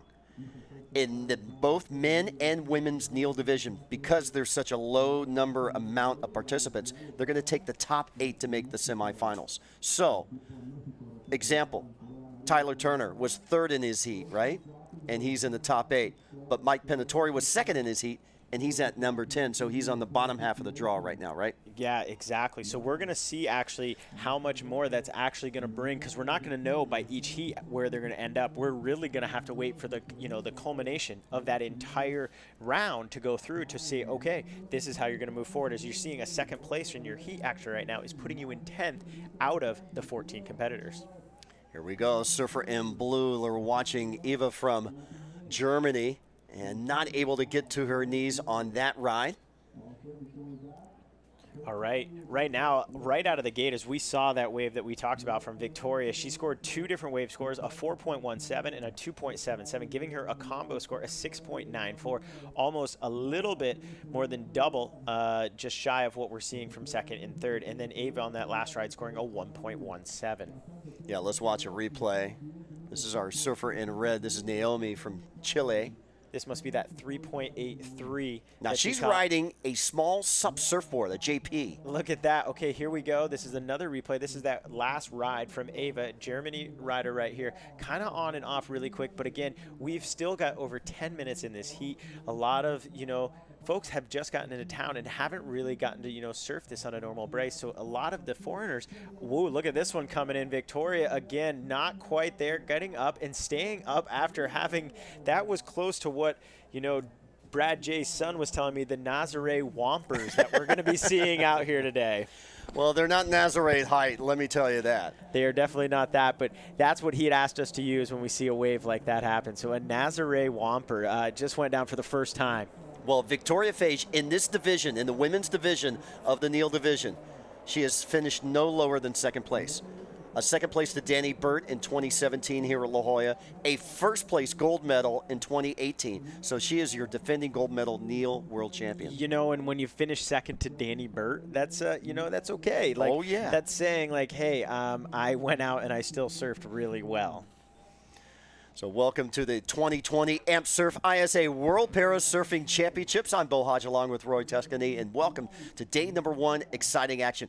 Limited surfing here today, both men and women first rounds of the Neal division going off. Then tomorrow we have a full day of competition featuring a load of different disciplines that we were talking about earlier. We've been able to talk about the, the 8 categories that we're going to see in the Para World Championships and be able to kind of talk through them. But, that's just the info that we can provide. And we'll really be able to dive into them as we go through each different, round that we're seeing.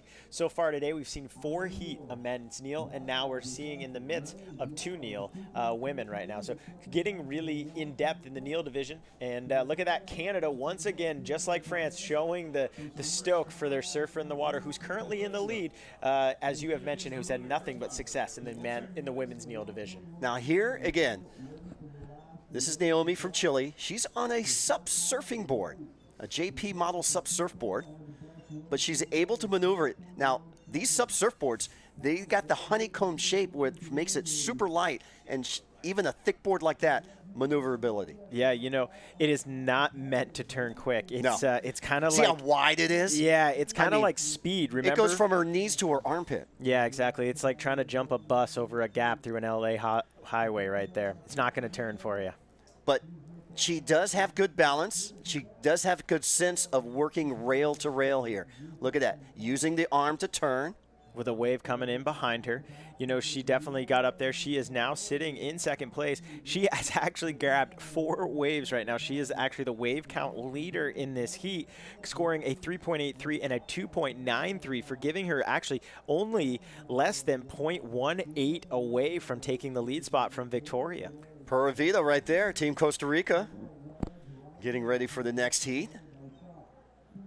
Once again, the nations are out supporting those that are here. Look, and who do we speak of? And we show right to Brazil. Of course, Brazil, winners of the team event twice here. Winning back in 16 and 17, correct? Mm-hmm. And then USA is the defending champ because we did not host one in 19, just having hosted the last one actually in 18 of December. And here's another fact. The very first Adaptive Surfing World Championships hosted by the ISA in 2015 had no team totals.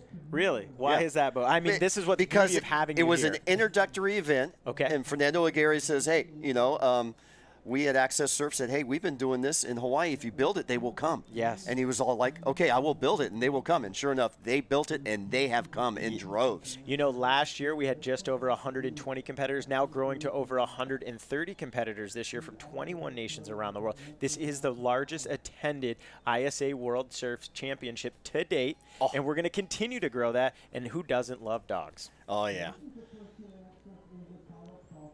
There's Team USA. There's Sean Brody, the coach,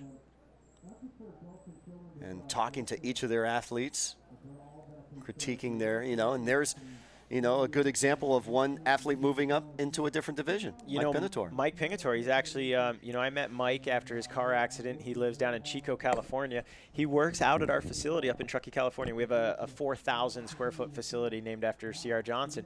And Mike comes in there and trains with Chris Cloyd, and we have seen him create gains for himself as he has moved from prone now into Neal. And look at this wave that Victoria has gotten. Really great bottom turn. The screens went blank on us, but I think everything went awesome. What do you think? Oh, yeah. She's got good wave selection, and that's what Parata had earlier. I went up to him on the beach, and I said, you won, and you had just won that heat with just great selection of waves because he only caught 3 waves in that heat. I tell you what, we're going to take a short commercial break. We got something to tell you about the International Surfing Association. Stay right tuned. We'll be right back.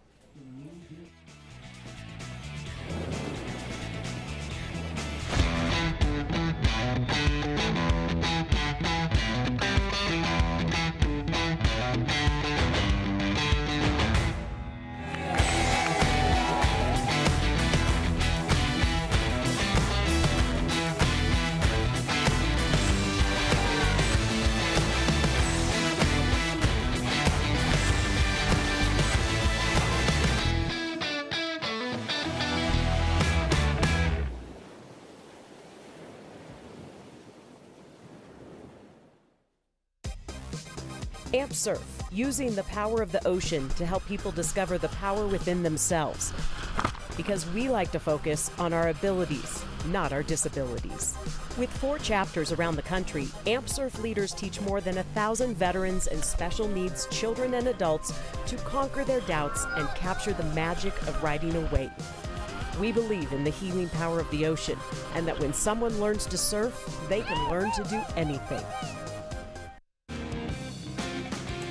Welcome back to La Jolla Shores on a nice, clear, sunny day. Something I don't think locals can say this past week, but why not? It's the first day of the 2020 Amp Surf ISA World Parasurfing Championships. I'm Bo Hodge along with Roy Tuscany, and welcome to day 1. Day 2, we're going to see pretty much all the other divisions hit the water, and I know everyone's frothing getting out in the surf. Even though it's small, they want to compete. And like Mark Mono Stewart says, hey, we have to compete in all the same conditions. Yeah, and you know what? Who doesn't want to go surfing? I mean, that's the honest truth here. When you have the opportunity to go out, here are the current conditions. Swell height's about 2 to 3 feet. I would say smaller than that. I would say 2, but you know what? This is our report. It's 2 to 3 feet at 3.1 at 7 seconds on a south-south swell. A little bit of wind out there, and low tide to high tide today, rising about 5.4 feet, and it is a awesome match. Look at this. It is 60 degrees in the water, and it is 60 degrees in the air. That is a perfect match in heaven. I live in Hawaii. We never see 60 degrees. Are you telling me that water is 60 degrees out there? 60 degrees. I do not own a wetsuit. God, there's nothing I dislike more than putting on a wetsuit. It's actually taking it off. It's actually just like, I don't like it. I love surfing in Hawaii because you know what? It's board shorts. And God, board shorts are so easy to put on and off. And Mitchell's laughing at me when I said, the graph 2 to 3. He was on Hawaiian scale. That's probably 1 to 1.5, Yeah, we can always, take that into consideration. But, if you look hard enough, there is 2 to 3 feet out there. It's just, it's intermittent. Well, we got about 2.5 minutes remaining here in heat number 2, round number 1. Victoria Phage, a silver and a gold medal winner in the Neal division, and she's dominating in this heat. Naomi, with that SUP surfing board, doing quite well, currently in 2nd place. And now in 3rd place, Barbara Ritchie, needing a score of a 4.87 to move up into the top 2. And Eva, well, she needs a 5.93 at this stage to move up into the top 2. And Roy, I got to say, Fernando Aguirre and his dream to live out Duke Kahanamoku's dream, going all the way back to 1912. I don't know if you know the specifics of the story of what happened when Duke won the 100-meter freestyle in Stockholm. When he was awarded his gold medal, the king was standing on the podium, the athlete was standing on the ground. That was ritual back in 1912. Now it is reversed, where the athlete's on the podium and the presenter is now on the ground. And the king went to Duke and said, "That's the most amazing thing I've ever seen anybody do, swim so fast." And Duke said, "Thank you, Your Highness, but swimming is not my best sport." And the king goes, "What is your best sport?" And Duke said, "Surfing is my best sport." And the king goes, "What is surfing? Come to Hawaii and I'll take you surfing." And Duke was the ambassador of Aloha. He took everybody surfing. He took adaptive people surfing back around the turn of the century in the 1900s. He played surf water polo before it was adapted by, the locals around here in Hawaii and in California. I mean, he would do things off the cuff. And Fernando has taken Duke's dream, and now we're just months away from the Tokyo Olympic Games. Surfing will be an introductory sport in the Olympics. You know, what a way to really show the spotlight of how it's a global movement. When you get your sport verified by the Olympics, that really says, okay, this is a global movement, and it's not going to be far behind when the para version of this, which we are celebrating here at the 2020 AmpSurf ISA World Para Surfing Championships, will follow suit and end up in the Paralympics. We're hoping 2028 LA, and how great would that be at this event, as you mentioned, qualifier here in La Jolla, would then allow you to elevate to be the first ever to step into that competition scene in LA. Okay, Masa's just been busted. His diet is sea salt chips.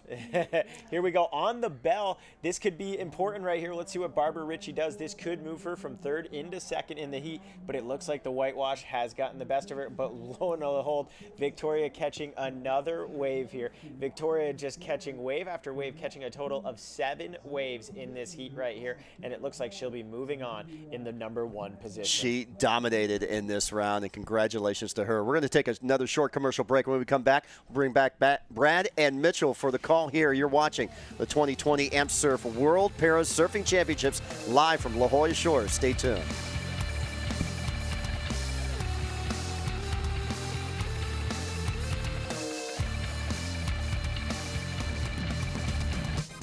AmpSurf, using the power of the ocean to help people discover the power within themselves.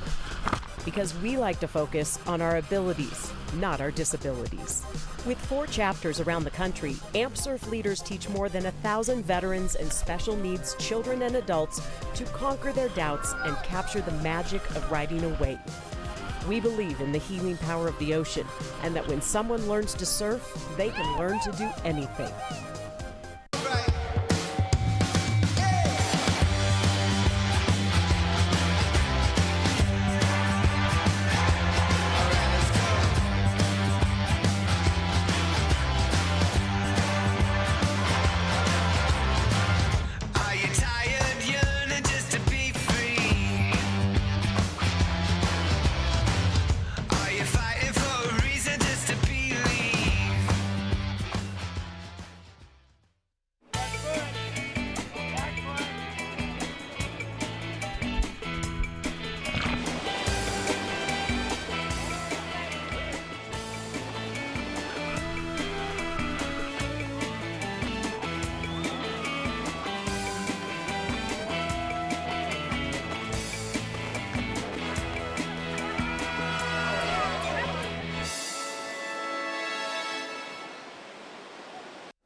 AmpSurf, using the power of the ocean to help people discover the power within themselves.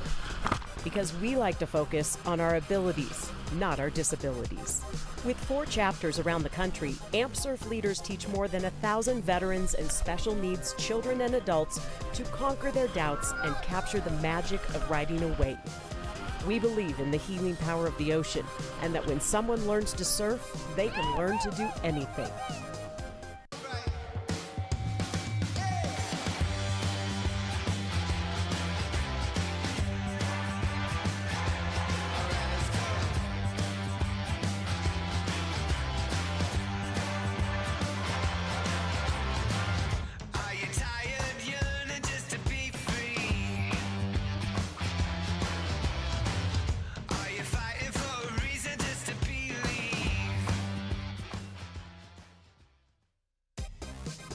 AmpSurf, using the power of the ocean to help people discover the power within themselves. Because we like to focus on our abilities, not our disabilities. With 4 chapters around the country, AmpSurf leaders teach more than 1,000 veterans and special needs children and adults to conquer their doubts and capture the magic of riding a wave. We believe in the healing power of the ocean, and that when someone learns to surf, they can learn to do anything.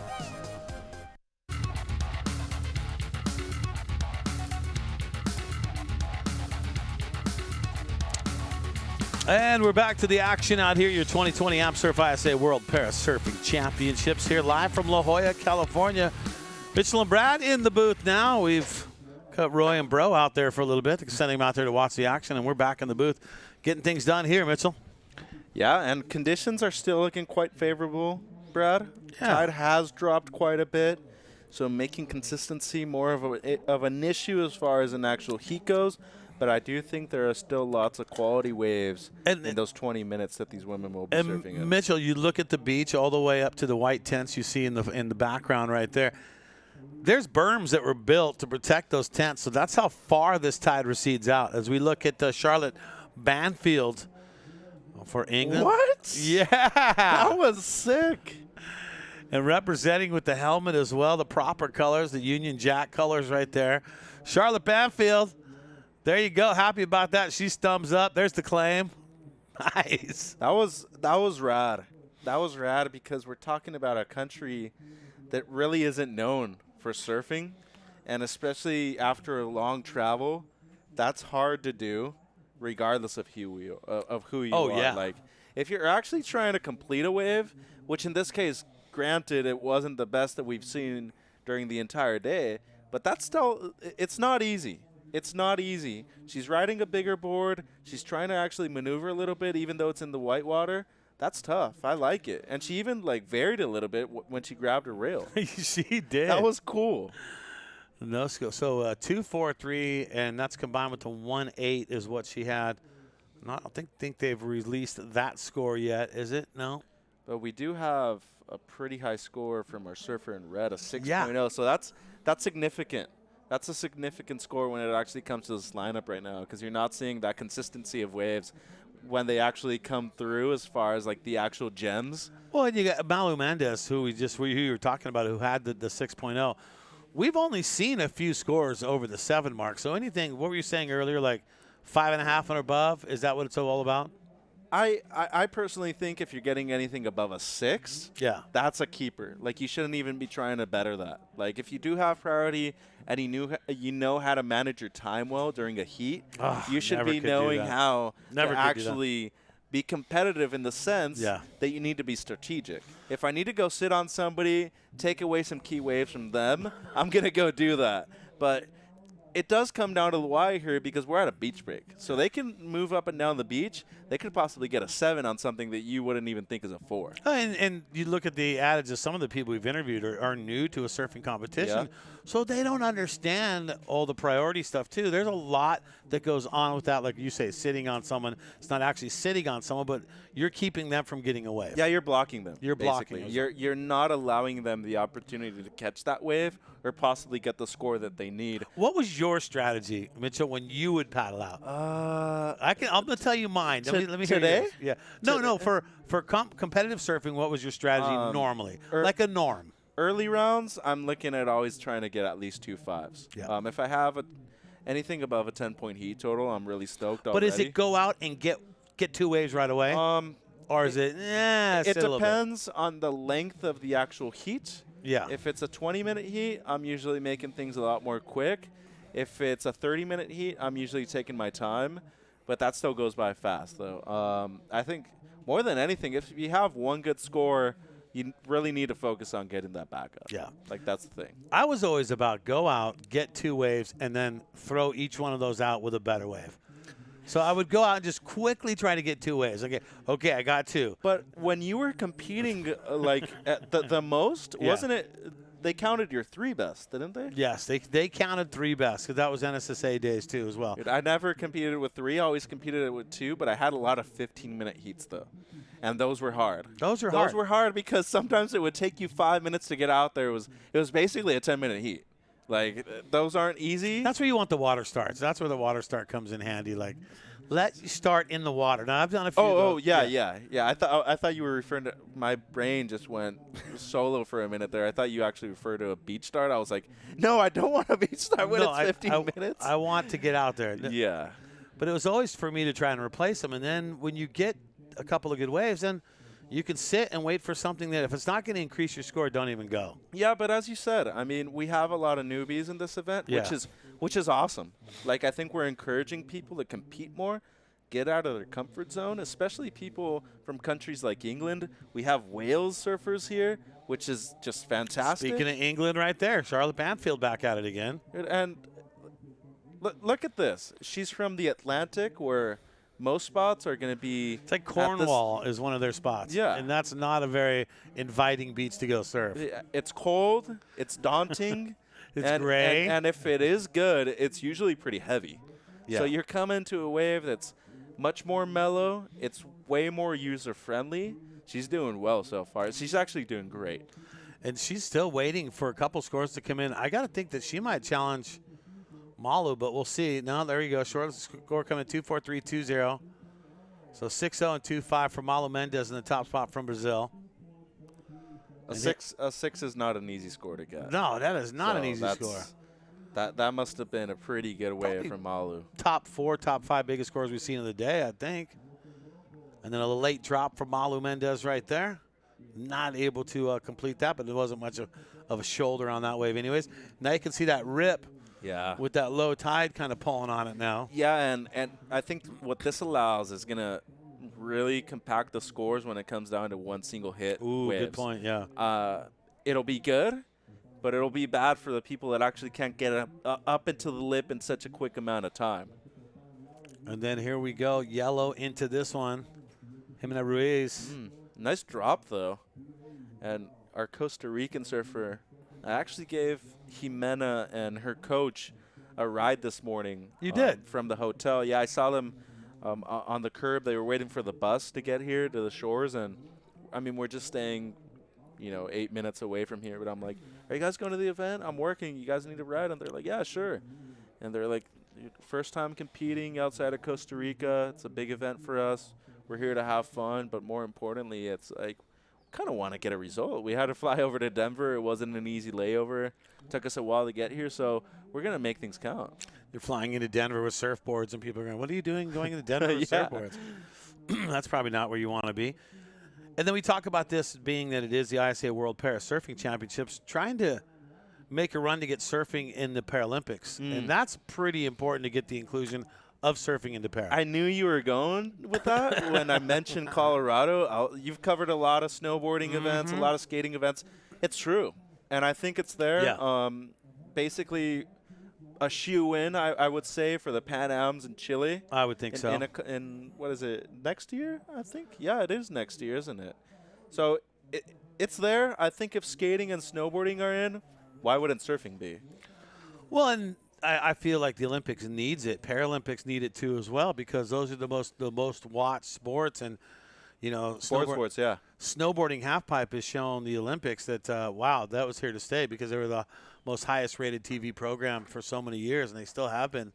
So people come out and they want to see it, and it's like you look at the younger demographic. Surfing is a big part of it. That's why the Olympic IOC gets it, got surfing in to make it happen in Tokyo, gets in for Paris, and of course, obviously, it's going to be in for the U.S. too as well. Yeah, and say you don't go to Chopu when it is at Paris. That's already qualified for the actual surfing one. Yeah. When it comes to 2024 in France, you're not going to Chopu for Paralympics. That's fine, but you have Papara, you have Rangiroa. There's many options in Tahiti, and I think even if you don't want to do it in the Polynesian islands, you can still go to Biarritz. You can go to Lacanau. You can go to the Southwest. That's my question. I thought when, Paris got it, I figured that it was going to be Hossegor, it's going to be Biarritz, or something. That would be the venue. But thinking Chopes, I didn't think that was going to be a possibility. I mean, I'm really stoked. I'm a goofy footer. There's a few left on the championship tour. But, it's going to be fun when it comes down to the Paralympics, because it's like,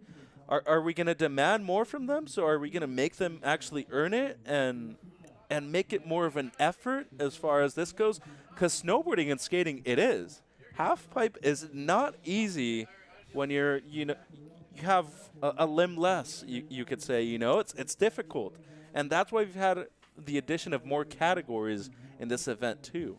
Like, they've done it in snowboarding, they're doing it in skating too. And I think on a personal level, this is just going to make things way more fair for everybody. I agree. And seeing that snowboarding really made its para debut 2014, Sochi out there.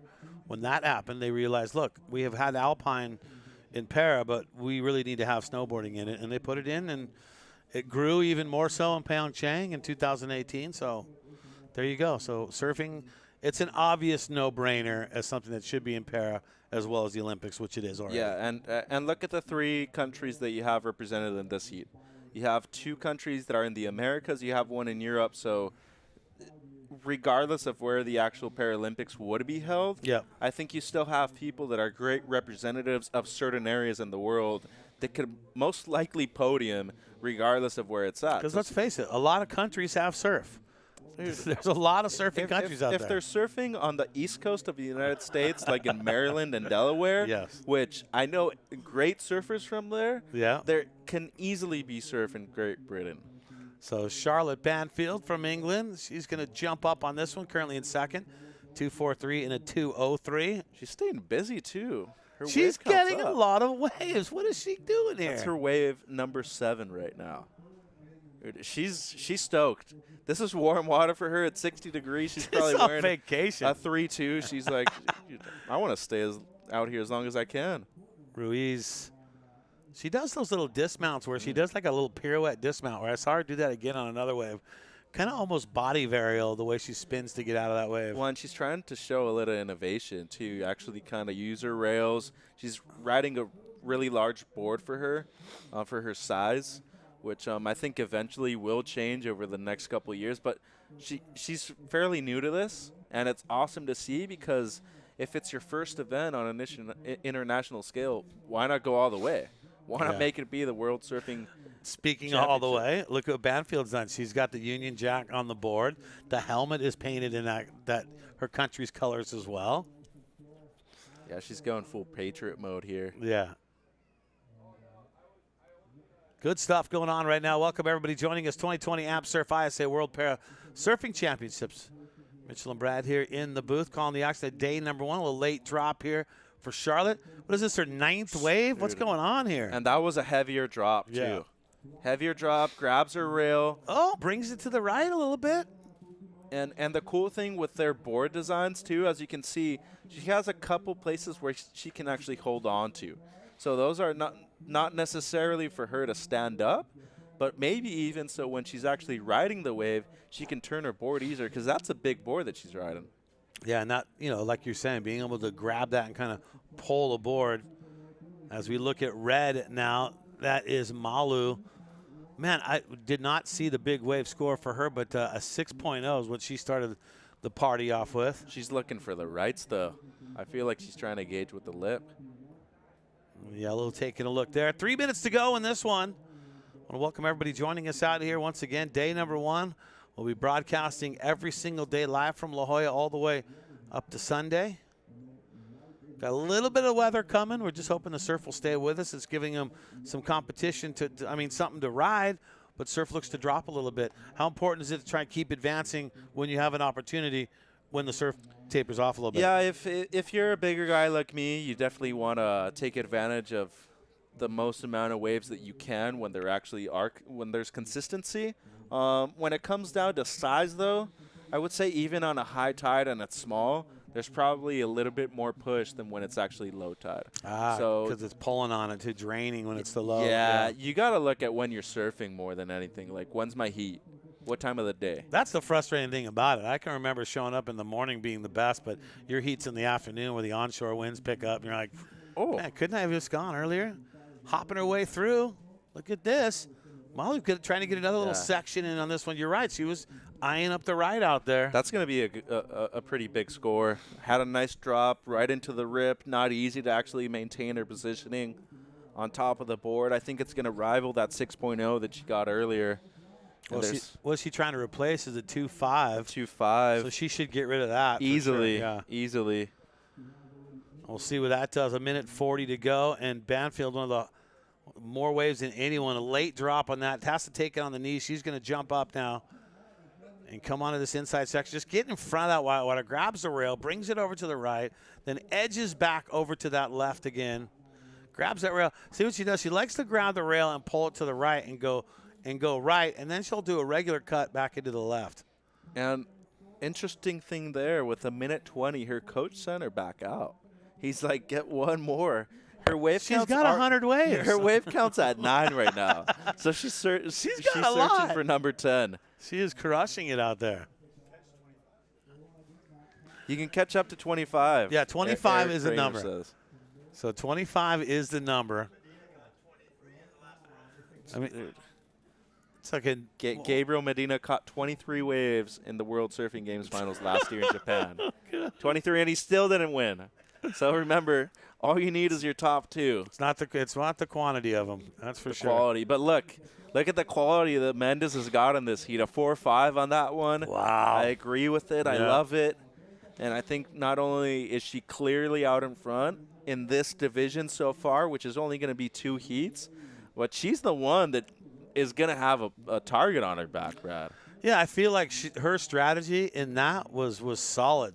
She already had the 6. Then she just hung out. We didn't see her get a lot of wave action until the end of this heat, and then she drops in the 4.5, said, I got this. I'm moving on. Yeah, she's right on the rip, too. She knows where that right develops, and she's smart. She's been analyzing the ocean quite well. And then Charlotte Banfield, another wave. What is this going to be for 11 are we going with? Number 10. So wave number 10. Goes into double digits. Charlotta Waves is what I'm going to start naming her because she got a lot of them out there. That's rad, though. This is probably a great experience for her, surfing outside of England for the first time, most likely. And then, more than anything, weather-wise, it's warm compared to there. I mean, you surf as long as you want, girl. Yeah, and she's probably going to go, okay, I don't think I'm done yet. I think I'm down to go out for another session. On the beach. So that'll wrap that one up. But good shot by Malu Mendez doing it a big way, getting that number 1 spot. Charlotte Banfield, the number 2 spot. Jimena Ruiz will have to a little battling going on for her. Look at how much that tide is dropping now. All right, we got another heat coming up. They're stacked and racked, ready to do some damage out here. It's your 2020 Amp Surf ISA World Para Surfing Championships. More heats right after this. Stay with us.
Amp Surf, using the power of the ocean to help people discover the power within themselves. Because we like to focus on our abilities, not our disabilities. With 4 chapters around the country, Amp Surf leaders teach more than 1,000 veterans and special needs children and adults to conquer their doubts and capture the magic of riding a wave. We believe in the healing power of the ocean, and that when someone learns to surf, they can learn to do anything.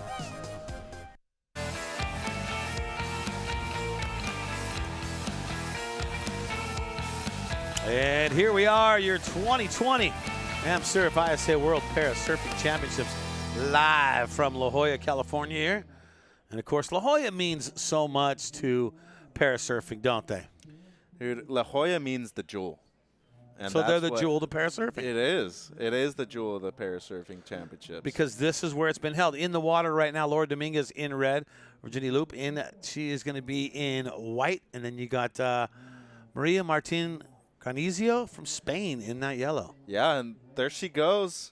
Pretty long ride. Kind of a little turn back right there, a little look back. And one thing that I really love about this event, that these athletes ride basically anything they want. It's like it ranges from a wave storm or a storm blade right there all the way to a fish.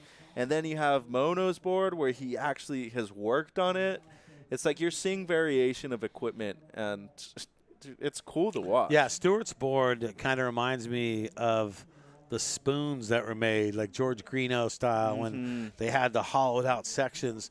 So you'd really sit, if you were kneeboarding, you'd really sit nice low in that board. And it seems like he kind of did that with his good leg on the right side, and then he built it up for the stump on the other side. So customize. You know who's one of my idols is Mike Coots. And I remember when he was first starting to really surf right after his incident, and he was experimenting with different types of boards. I remember he went to Australia and he was hanging out with Asher Pacey and those guys who ride like good variation of boards. He was like, dude, you know what? I'm just going to find something that works. I'm going to stick with it. He's been riding these smaller boards with like a lot of volume, so that way when he actually does need to pump with his back leg, which is the one where he has the prosthetic, he doesn't need to pump that much because it's already so far elevated on top of the face of the wave. That thing's just gunning. It's sick. And especially with the new technology in boards, too, with boards being shorter with more volume, that's been a big plus to the surfing industry, I feel. No, and because the chips of the early 90s and the mid-90s, it's way different now. And as you see on screen, Hayden Shapes right there, that's a Hypto Crypto that our competitor Jimena Ruiz from Costa Rica was riding. That thing is super buoyant, too. She's going to be catching a ton of waves. And look at the camaraderie right here. It's coming, Bradley. There we go. Do you know their cheer? No. Do you know it? I know Pura Vida, Mai. Are they talking about cheer? There you go. Yeah, there they go. One. So this is their specific cheer that they do, right? Yeah. Yeah, so each team has their own one. Australia has the oi, oi, oi. Yeah. I remember ours for Mexico was Viva Mexico. It changes. I know USA kind of varies their own too. That's Laura Dominguez right there, trying to pick something up that's going to give her an opportunity to get up on that board. She's taken a couple shots at some smaller waves, but they're just really not. They don't materialize and give you enough time to be able to pump to get up onto your feet. Two French ladies in this heat too. There comes one of our next competitors from the US of A. It's going to be an interesting event as far as actual rankings go, because I feel like although the US has, the most complete team being the host nation, Brazil's kind of on fire, dude. Like, I don't think you can ever count Brazil out. Brazil in the last 10 years has kind of been like the most dominant force in the sport of surfing. It's crazy. Australia obviously has some really good surfers. Now you see the volume in that one too as well. Running a stamps too. Yeah. I mean, it's just, I feel like the shapes are going back to old school too, like what you're seeing, stuff that we would have rode maybe in the late 70s that no one even thought about is now actually coming back. And were you born in the 80s though? No, I was not. I was born a little bit before that. I thought you were only like 38. Yeah. That would be nice. Dude, you're leaving me hanging too. Thank you for that one. That was a compliment. No, I will take that compliment. You only get one a day though. You and Bo are only going to get one a day. I'm surprised you gave me one, man. So no, we got one wave. We got waves in for Laura Dominguez. We haven't seen Virginia and Maria Martin get them yet. There we go. That is Maria Martin right there. One of our youngest competitors in the entire event too. You see a lot of difference in age when it comes down to like that's another the stack thing. divisions. Yeah. And then ones that are like newer, like the standing division number 2, you're seeing people that are usually around the same age, which is really nice to see because they're competing against each other rather than somebody who's been surfing for 20 years in this division, like Mono. Yeah. Like he has it down to a wire. Like these ladies are barely starting to compete. They have, people on the beach that are supporting them, probably giving them instructions that they haven't heard before. So it's something different, Brad. Well, and I've always said when you look at surfing is, out of the board sports, is the hardest one to be able to learn.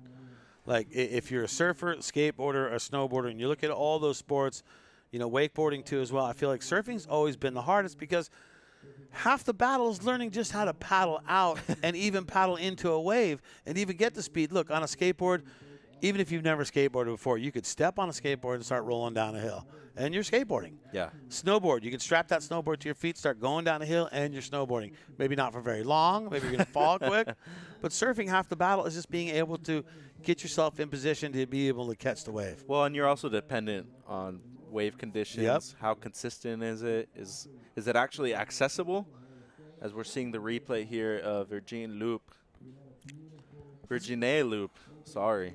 It's It's good that seeing her get a wave. It has not been a lot of waves in this one. So best wave of the heat so far, though. A nice wave there for our surfer in white. And when it comes to surfing in France, they've also had like a peak in how they're they're dominant right now. Jeremy Flores, Durand de Fade, those are just CT surfers. Yeah. When it comes to the qualifying series and you have the Paris Surfing Championships like we have right now, they always come super well organized.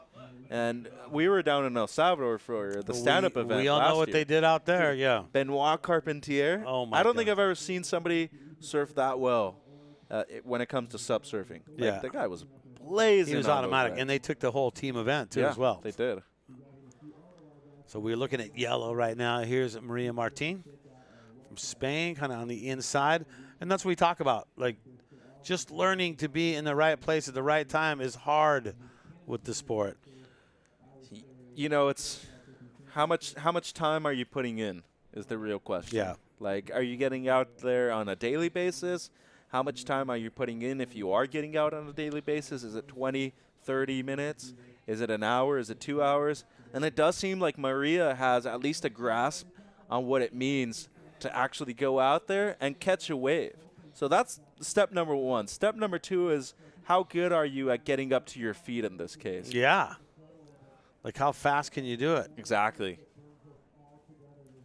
You can see her using that one arm for Nice. stability. She gets up. Nice. Nice. Beautiful style, too. Oh, how happy is she right now? Look at the smiles. 100%. And why wouldn't you be happy? She'd been looking for one for a while. Kind of looking like Rel Sun right there. Ooh, a little comparison You there. like that, A don't little you? style, a Rel Sun style. Curveball. Yeah. Costa Rica in the house representing out here. Another great day. Day one. Couldn't ask for a better day for this one. 2020 Amp Surf ISA World Para Surfing Championships. So what are they singing right now? All I know from Costa Rica, a lot of my friends are from there, but all I know is Pura Vida Mai. Okay. And all they say, Mai. Mai. Mai is like man. Mai is like dude. All they say is Mai. Mai, you see that wave, Mai? Mai. But those guys are stoked on life. Just like everybody here at this event. I mean, like, I can't really state it enough because this is the event where everybody's here for a different purpose. It's like, are you here to represent your country? Are you here just to get out? Are you here to have fun? Oh, yeah, there it is. And I'm telling you, she's got that real I sun see style, it. That dude. little Yeah. hand, the little front hand And lead arm. She kind of bent back a little bit, too. Yeah. It's pretty decent score for how it's looking right now. So Laura's back in the heat. So our time clock is a little off on that one, so we're not sure exactly the time left in this one. But right now you got Laura Dominguez, Virginie Loop in there too as well. Oh, here's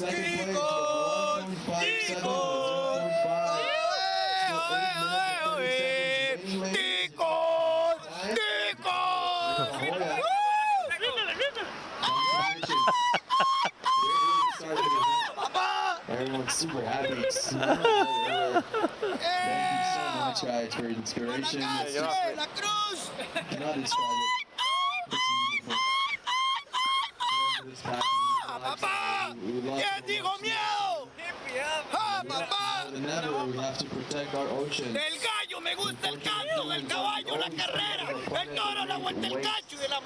Every other species is around nature and harmony, and humans, we are the only ones tracking it. So we have to change the ways for sure. 7 minutes and 45 seconds remaining, ladies. 7 minutes and 45 seconds. Oh man, that was worth every single moment of it right there. That was amazing. I don't know what he was singing. Did you catch some of that? I caught a little bit of it Yeah. because, like, I think he was singing a song. All I know is that he was like stoked. Yeah. He's happy. He did sound like my small dog when I step on its tail when he was doing the I was like, that sounded like my dog right there. They are so. my God. They are so. I mean, if you listen to that, it was. It was like, dog not happy. He was passionate. But though. he was very passionate. He was passionate. But see, that's the epitome of what goes on when you come out here to an event like this. I mean, this is what we're seeing. We're seeing so much fun. They're enjoying it. They're all having a good time. I mean, you can see it in their faces. When I was down there doing the interviews and just talking with some of the athletes, just how pumped they are and the camaraderie that they're all sharing and high-fiving each other and enjoying. It's just good to see. It's hard for me not to get emotional about it too because I went down to the beach during our break and I started speaking to a couple people and every story of theirs is different. And look at that again, Laura just going for the Rel Sun every single day. I love it. She's got a little John flair in there too. Rel smiling down for sure. Only needs a 2.1 to move up into first. Don't think she's going to get it, but if she gets on a bigger size set wave, that's the key. I feel like sure. if she could be out there a little farther and paddle into a set with get a little bit of a shoulder, maybe a low runner, then she could really make something happen. Look at this. Could be Maria's first actual ride. I think they're going to count that. I think they're going to count that What'd as you her say? first one. Release the rail? Yeah. And that's a counter. Okay. As long as your hands leave the rail in a standing or a kneeling division, yeah, it'll count. It'll count because you got on the face of the wave, your hands released the rail, or left the rail, sorry. It'll count as a score, and I think she's going to get her first one.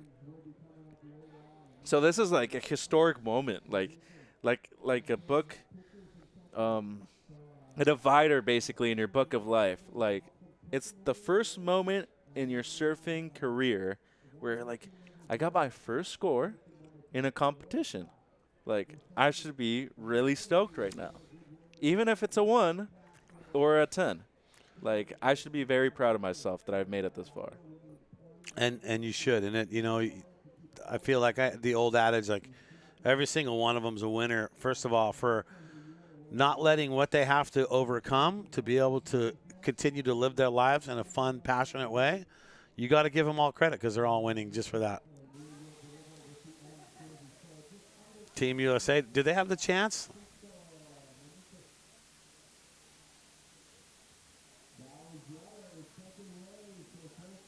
Well, you know what they're chanting right there. USA, USA. And you better be because this is your home turf. You better take care of it. You got to rep it. Yeah. You got to rep it, man. So USA do that in the juniors in Huntington Beach?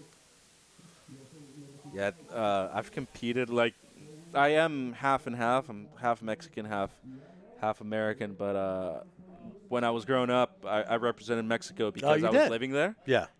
So I was born and raised there for the majority of my life. So every time I would surf against a representative of the U.S., I was basically surfing against somebody from my own country. But they always had such a stacked team. It was like really hard for me to compete against them because I was going into heats with a lot of my friends, and I knew that we were just going to have one of those old school battles where we're basically having a free surf, but it's with a timer on.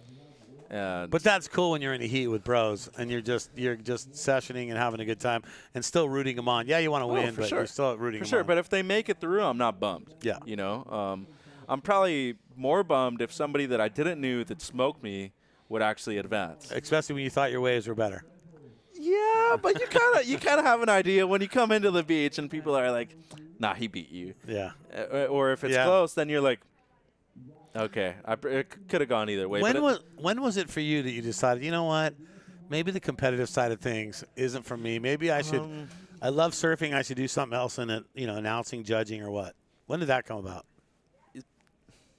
To be entirely honest, I never wanted to let it go. Yeah, of course not. When I was 18, nature. After I graduated high school, it was like, dude, I don't have a main sponsor. I'm basically working and like putting myself through these surfing events. So when I actually went to events, I'd ask for a job while I was there. Like when I went and did my QSs and stuff, I'd just be like, dude, hey, I'm here. Like, I'm good on the mic. Can I get a job? And it's already working. That's how it started, and eventually it led to bigger and better things. And cool story. Luckily, I'm here to help other people out that are in the same situation as myself. Yeah. So you just need to be a good role model for everybody else. That's kind of my motto in life. And it's also like if you're a surfer and you want to work in the surfing industry maybe throughout your life and maybe you don't have the skills to be the #1 person and win titles or anything like that, there's many opportunities in many different ways you can stay involved in the surfing industry. Absolutely. I mean, we're at an event right now. Like, how many ways can you help out through these athletes or through the event itself? I guess you can find that out at isasurf.org. But when we're speaking about motivating others or inspiring others, it's people like this that inspire me to do better. Oh, my goodness, yeah. Because it's those days where you're like, oh, I'm just not feeling it. And then you see the athletes that we deal with here on a daily basis competing with what they're dealing with. And you're like, you're worried because the ocean's cold today, you know, or you don't have the right wetsuit, or it's not your favorite board. Or I forgot wax. Yeah, I don't have any wax today. So it makes you really appreciate it. Yeah, I mean, look at Laura. She paddled with one arm, got into the wave, got to her knees, stood up. Like, that is not easy to do. It requires a lot of core strength, leg strength. And first of all, you need to be getting, like, actual demolished by the wave before you actually stand up. Yeah. So not only does she have a lot of grit and character, but she also has the power that matches it. Indeed, and you know what? She stayed with it too. Got a little frustrated out there for a little while, but you know what? She was like, you know what? I'm staying out there, and I'm just gonna try and get waves. And now we look at Virginie. She's gonna try and get into this one. Digs the nose and not able to get out of there. So unfortunate for there, but there you go, Maria Martin. Dude. Oh. She needed a wave right there. She needed a 155. Oh. Which is not big. Doesn't seem like she's going to get it from what I'm seeing on our monitor, but no. She would have ridden that for a little bit longer. I actually think it would have been super close. Wow. So fun to watch it all go down right out here with just a couple of seconds left in this heat. Virginie Lou pulling up the #1 spot. Laura Dominguez, the #2 spot, as she goes for another one right there. And Maria Martin Granizio from Spain is in that 3rd spot. And time is going to wind.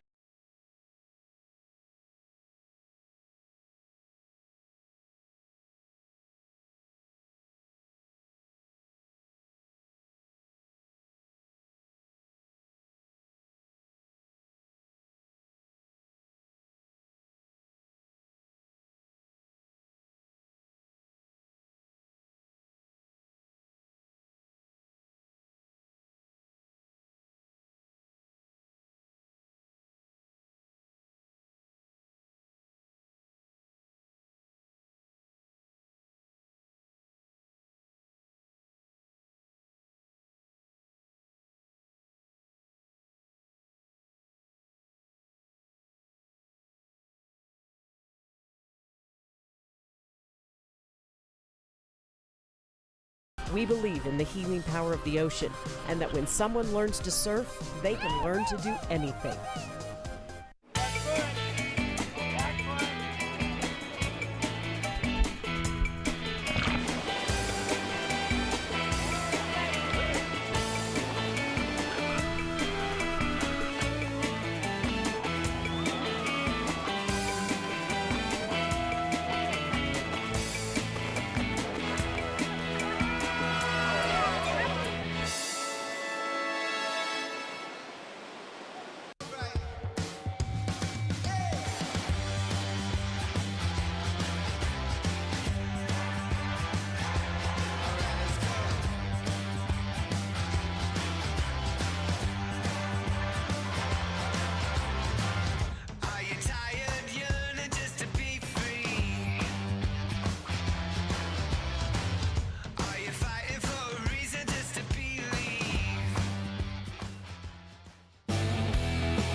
Welcome back to La Jolla Shores, watching the final 3 heats of the day of the 2020 Amp Surf ISA World Para Surfing Championships. And Team France going 1-2 there, Roy. That's got to be a big bonus right there when you got 2 of the 3 competitors in one heat and you finish 1-2. You know, we saw that earlier in the women's division as well with the heat that had 2 females from Spain both coming out on top. 1-2. Really countries coming out and dominating when they find each other in the same heat here. All right, we're getting ready to enter the next round. This is men's stand 2. We have a total of 3 heats. We have 2 3-man heats in heats 1 and 2, and then our third heat will be a 4-man heat. Here we go, paddling. Surfer in white, Keijiro Ito. Now, do you think this heat's going to stack as we were just talking? We got 2 members of the Japan team here up against Carter Hess from the USA. What are your thoughts? Maybe Japan 1-2 here as well? Well, you know, you just never know. It's always done. It's always done by the, oh, they're singing their victory song. Let's drop in on it. Hess from Team USA. So first priority will be on yellow. Yellow has first priority. Rikia Yamamoto. Now he's going to paddle. He's going to go first priority. There he goes. Backside of his left. And he goes down. There we go, Bo. There we go. I tell you what, in 2017, I was at the ISA World Surfing Games in Biarritz, France. And France was ahead of the curve. They sent Michelle Perez, Joanne Deroux, Joanne Defay. I mean, they sent their A-team, and they won. Yes. Almost a clean sweep all the way around. Joanne Deroux was in the lead for the men that would have made for the clean sweep. But this little guy from Mexico, Johnny Corzo, comes and pulls a rabbit out of the hat and wins the gold medal, first gold medal for Team Mexico in the surfing division, the World Surfing Games, and it was just a total dominant performance by Team France. And France has gone on to win the World Juniors at the ISA also. Yeah, you know, France, as we've seen today, I think have the most number of fans on there. So I believe that maybe strength in numbers might be one of their strong suits, and also really good surfers, as we've been able to see here also today. As in the last heat, 2 French women came out on top. All right, Carter Hess also in this heat. He's from Team USA. He'll be in the red jersey. He's off to the left, and there's your 2 Japanese surfers in the white and in the yellow. That's Kenji in white and Yamamoto in yellow. Yamamoto, the only one with 2 waves on this. We are less than 5 minutes into this heat number 1 of round 1 of stand 2 at the 2020 Amp Surf ISA World Para Surf Championships. Now, Bo, right now, as we wait for some waves to come in so our competitors have some showcasing in front of us, you know, let's chat about this title sponsorship. It comes back to something that's so important, which has been the underlying tone since we started in the booth today, which is community. So Amp Surf, Dana Cummings, a member, a competitor, and also a sponsor. You know, what is their biggest takeaway as being the title sponsor of this World Para Surf Championships? Well, they want to grow their brand just like anybody else. Why does anybody else sponsor things, companies? They also want to grow their brand. And if you look at what Dana has done, not only here in California, but in the Northwest, on the East Coast, he's got camps and all these instructionals to help the PTSD guys, to help our servicemen and women coming back from conflicts around the world, and to help other people with disabilities too. Yeah, you know, it all builds off of that peer mentality that they have. Promote, inspire, educate, and rehabilitate. They use that as a, you know, an ethos for their brand, as you talked about. And not only are they getting awareness here, but they're also, you know, potentially finding new mentors, new coaches, new individuals that can also help inspire the movement that they are doing as a nonprofit and using surfing as a therapy tool. And here we go, dropping in once again, Surf in Red, Carter Hess from the USA there. Quick little ride, but he's heading back out, and it looks like we're starting to see some sets rolling here. Yeah, I think the tide's starting to fill back in. It got really low when the women were out there just recently. And another thing Amp Surf does is they've teamed up with Amazon Smile. And you can register with Amazon Smile as a supporter of Amp Surf, and guess what? Proceeds help go to that nonprofit. You know, Amazon Smile is running a nonprofit myself. It's amazing what they do. It's so simple. All you do is you purchase like you would on Amazon, but 0.5% of that goes back to the nonprofit of your choice. And you can go and you can switch out the nonprofits however you want, and they send quarterly disbursements to each nonprofit and allow you to know the impact that your followers are having through Amazon purchases. Such a simple way to give back. Yeah. Everybody shops on Amazon. So if you're looking for a charity, you know, there you go. Amp Surf is a great one to do that right now. You know, as trend seeing, we've got the 2 riders from Japan in the 1-2 position. Cutter Hess getting his first wave, as we saw, is, getting a 1.07. But then Kenji and Yamamoto from Japan, both with 2 rides under their belt, are up in the 1-2 spot. So when we're seeing 2 countries in the same exact heat, we're definitely seeing how that's impacting the scores. Yeah, and we like to thank Amp Surf being the title sponsor here at the 2020 Amp Surf ISA World Parasurfing Championships. And we also have a lot of other great presenting sponsors, including the Foundation of Global Support and Development, the City of San Diego Parks and Recs, and, of course, our gold sponsors, and the Manitou Fund, Stance Socks, CAF, Challenge Athletes Foundation, and our community sponsors and supporters, including Dukes La Jolla, Inlex, Jones Day, Northern Trust, Proquico, Shepherd Mullen, Wells Fargo Capital Finance, and Moss Adams. I mean, without all that great support, this event and other events like this are not possible. You know, let's go down beachside and check in with Mitchell. Mitch, what you got going? Thanks, Bo. A big part of this event is the inclusion and the actual separation of several divisions. We have more divisions in this event, which is great because we're going to crown more world champions. But one thing that I really want to talk about is our judges. I've worked with a lot of these people in the past, whether it's judging or announcing by their side. One crucial thing about this event is that we have both parasurfing judges and normal judges. So what it does, it gives us examples and sees the variations of what surfing we're seeing inside the water. People that know how difficult it is to actually do a parasurfing bottom turn, and people that know how difficult it is to actually maneuver when it comes to parasurfing. So I love it. I think our announcers are doing a great job too. And you know what's the best part about it is that people are still down here supporting their favorite surfers and their favorite teams. There's unity here on the beach boat.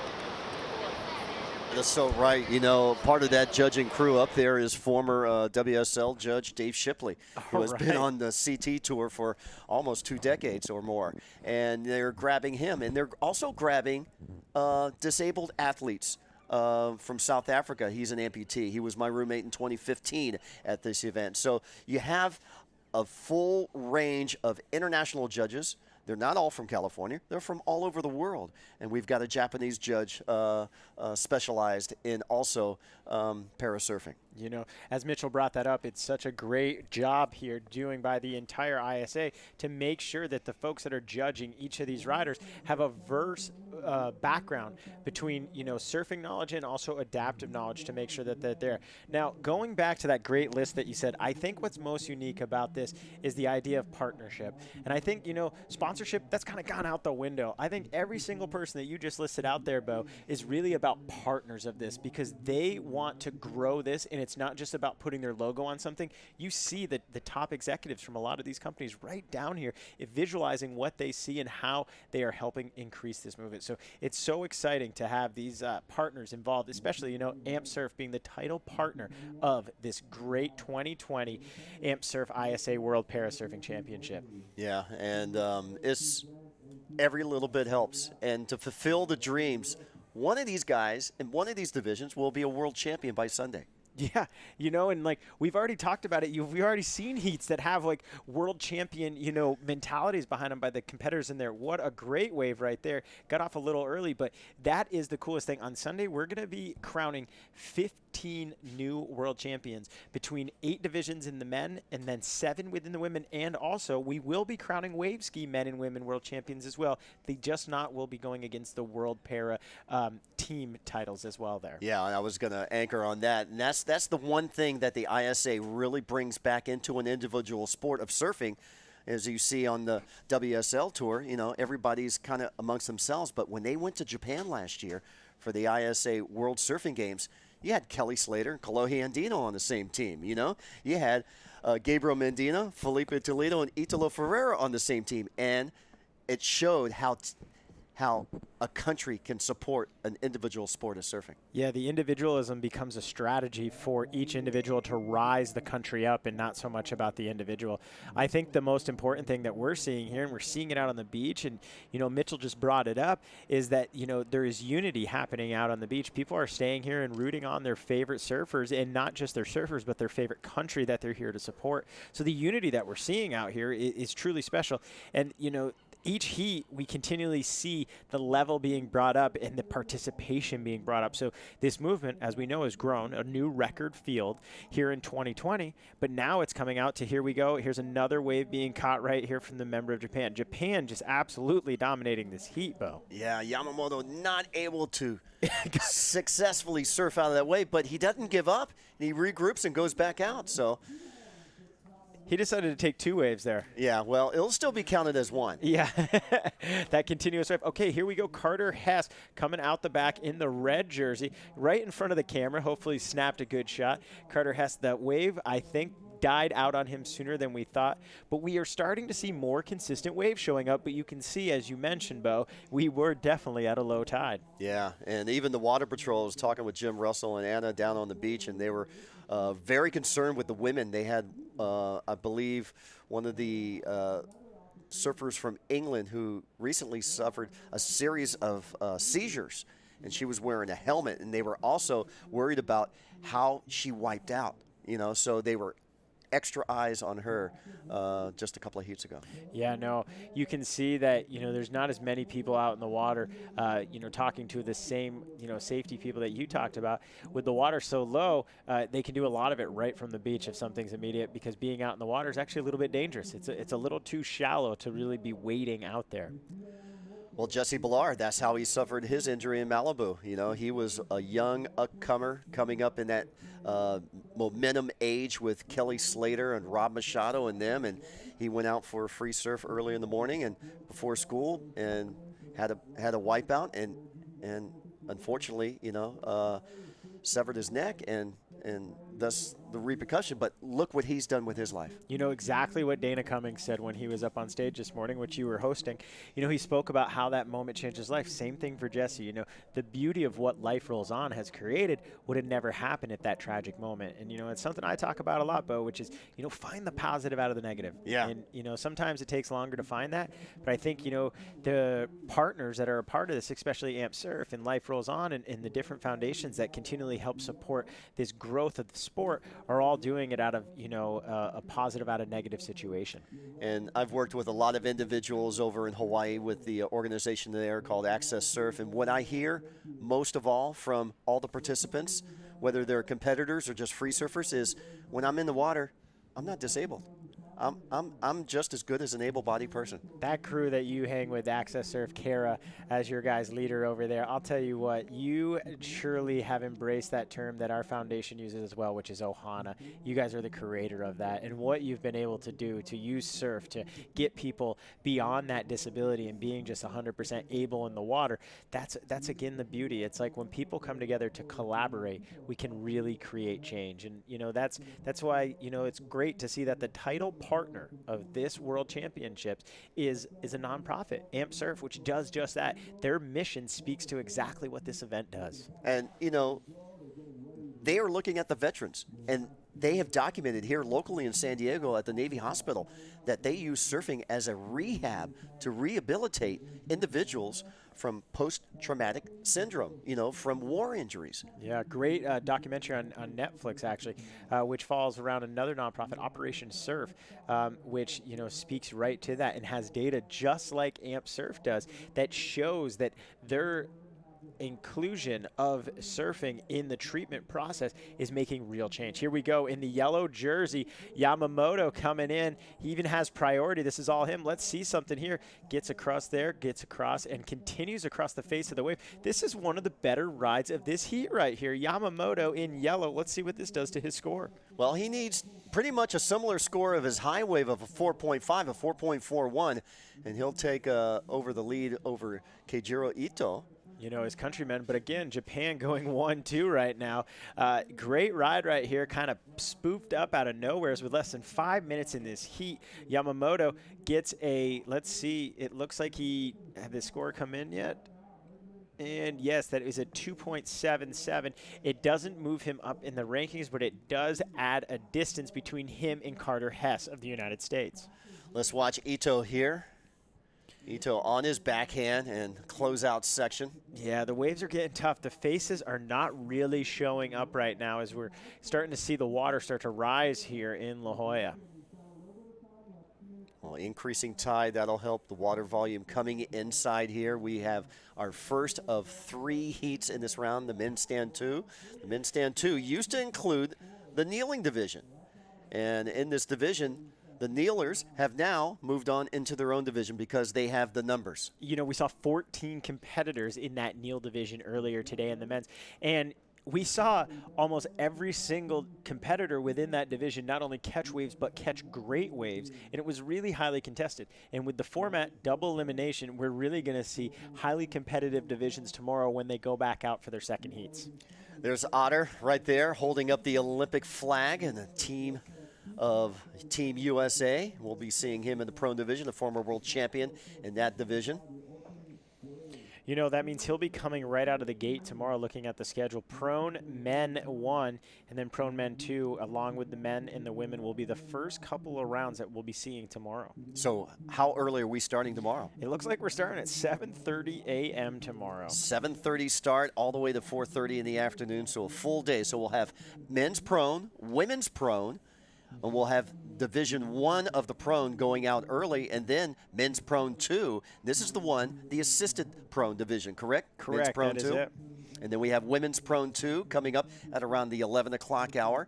And then we move back into the stand division. Stand 1 gets their debut, the men's stand division. The women's stand round 1 also. And then we'll come up around 1:30 in the afternoon. Our visually impaired divisions, V1, V2 rounds of the men will be going off, and then we'll end the day with our second round competition of the men kneeling. 4 qualifying heats will round out that round. Which was that group of 14 that we just spoke about that has been separated off of the group that we're watching right now. Those 14 men will be vying for the top 8 spots to move on to the semifinals, and that'll be, as you mentioned, the first round 2 of any division here at the 2020 AMP Surf ISA World Parasurfing Championship. So just a couple of seconds remaining here, 40 seconds to be exact.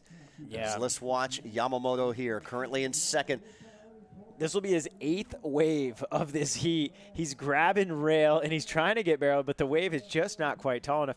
But yes, that is correct. Yamamoto's just served 8 waves in that 20-minute segment. All right, here we Carter go. Hess. This could be a big wave right here, and he's got it. A lot of maneuvers from Carter here could help move him up the scoring challenge. That's Team USA cheering him on. There's Jose. There's Mike. The whole team. Well, you base the score on the L. That's a 7. Yeah, All right. mean, let's see what happens here. It looks like that's going to be a 3.47. And Carter, unfortunately, it doesn't look like he's going to move himself up. But let's see. We're still waiting for finals here. I believe it's going to end with Kenji in 1, Yamamoto in 2nd, and Carter Hess in 3rd. Okay, we'll take a short commercial break. When we come back, heat number 2, round number 1 of this exciting men's stand 2 round. You're watching the 2020 AMP Surf ISA World Parasurfing Championships, being brought to you by our title sponsor, AMP Surf.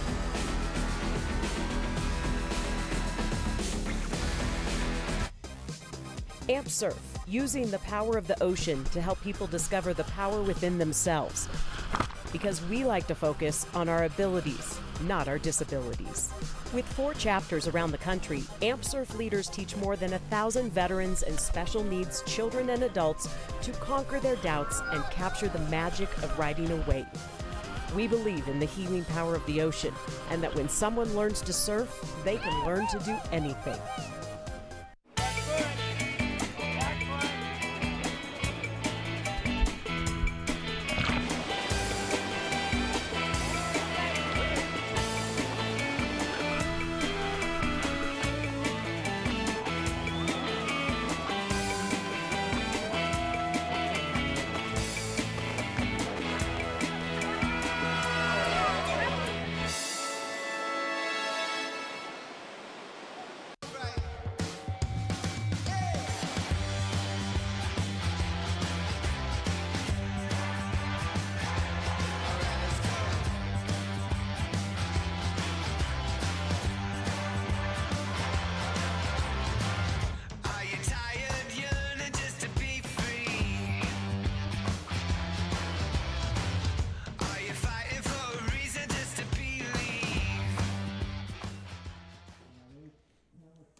welcome back to the 2020 Amp Surf ISA World Parasurfing Championships. And there's all three members, and there's your 1-2 Team Japan taking a sweep there.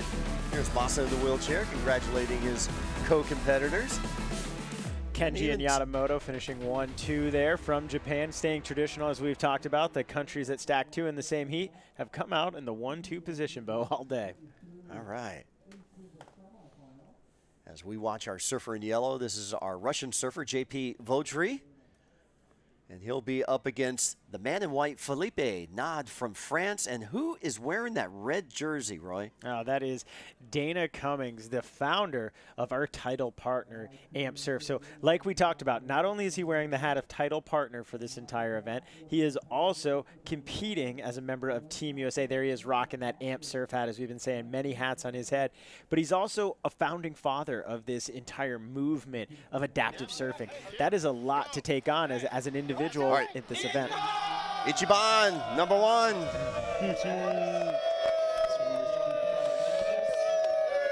And that's just a little bit of the preview of what we're going to see at the Summer Tokyo Games, huh? Yes, it is. It's going to have to kick out. Yeah, Team Japan, the whole country is really embracing it. In fact, Bob Fasulo, our executive director, was just recently with the ISA just a couple of weeks ago in Japan, and still conferring on how the excitement and the growing of the summer edition of the Tokyo Games, it's going to be huge. It really is. And speaking of huge, there is the guy himself, bigger than life, Dana Cummings, catching his first wave in this heat. Where's his hat? And I think he lost his hat because we said he has to wear a lot. So, and here we go, jumping right back in that white jersey. Felipe Nod. Let's see what Felipe has here. Nice carving turn on the open face. Here we go, rocking top to bottom and then wiping out on that last maneuver. You know, we're starting to see a little bit more of the face of the wave, and this is great as we're going to end the day on super high note and then be able to start the day tomorrow with many heats of competition at this 2020 Amp Surf ISA World Parasurfing Championships. 3 guys out in the water right now. This is Heat 2 of the Stand 2 division on the first day here in La Jolla. Of course, we'll be running all the way through Thursday, tomorrow, Friday, Saturday, Sunday conclusion with the closing ceremonies. So this event back in 2015 was pretty much a 2-day event, pretty much a day-and-a-half event it started. Now, 5 full days of competition. 5 full days of competition. We, as a community, literally take over the La Jolla, and it's so welcomed by this community, which is so great.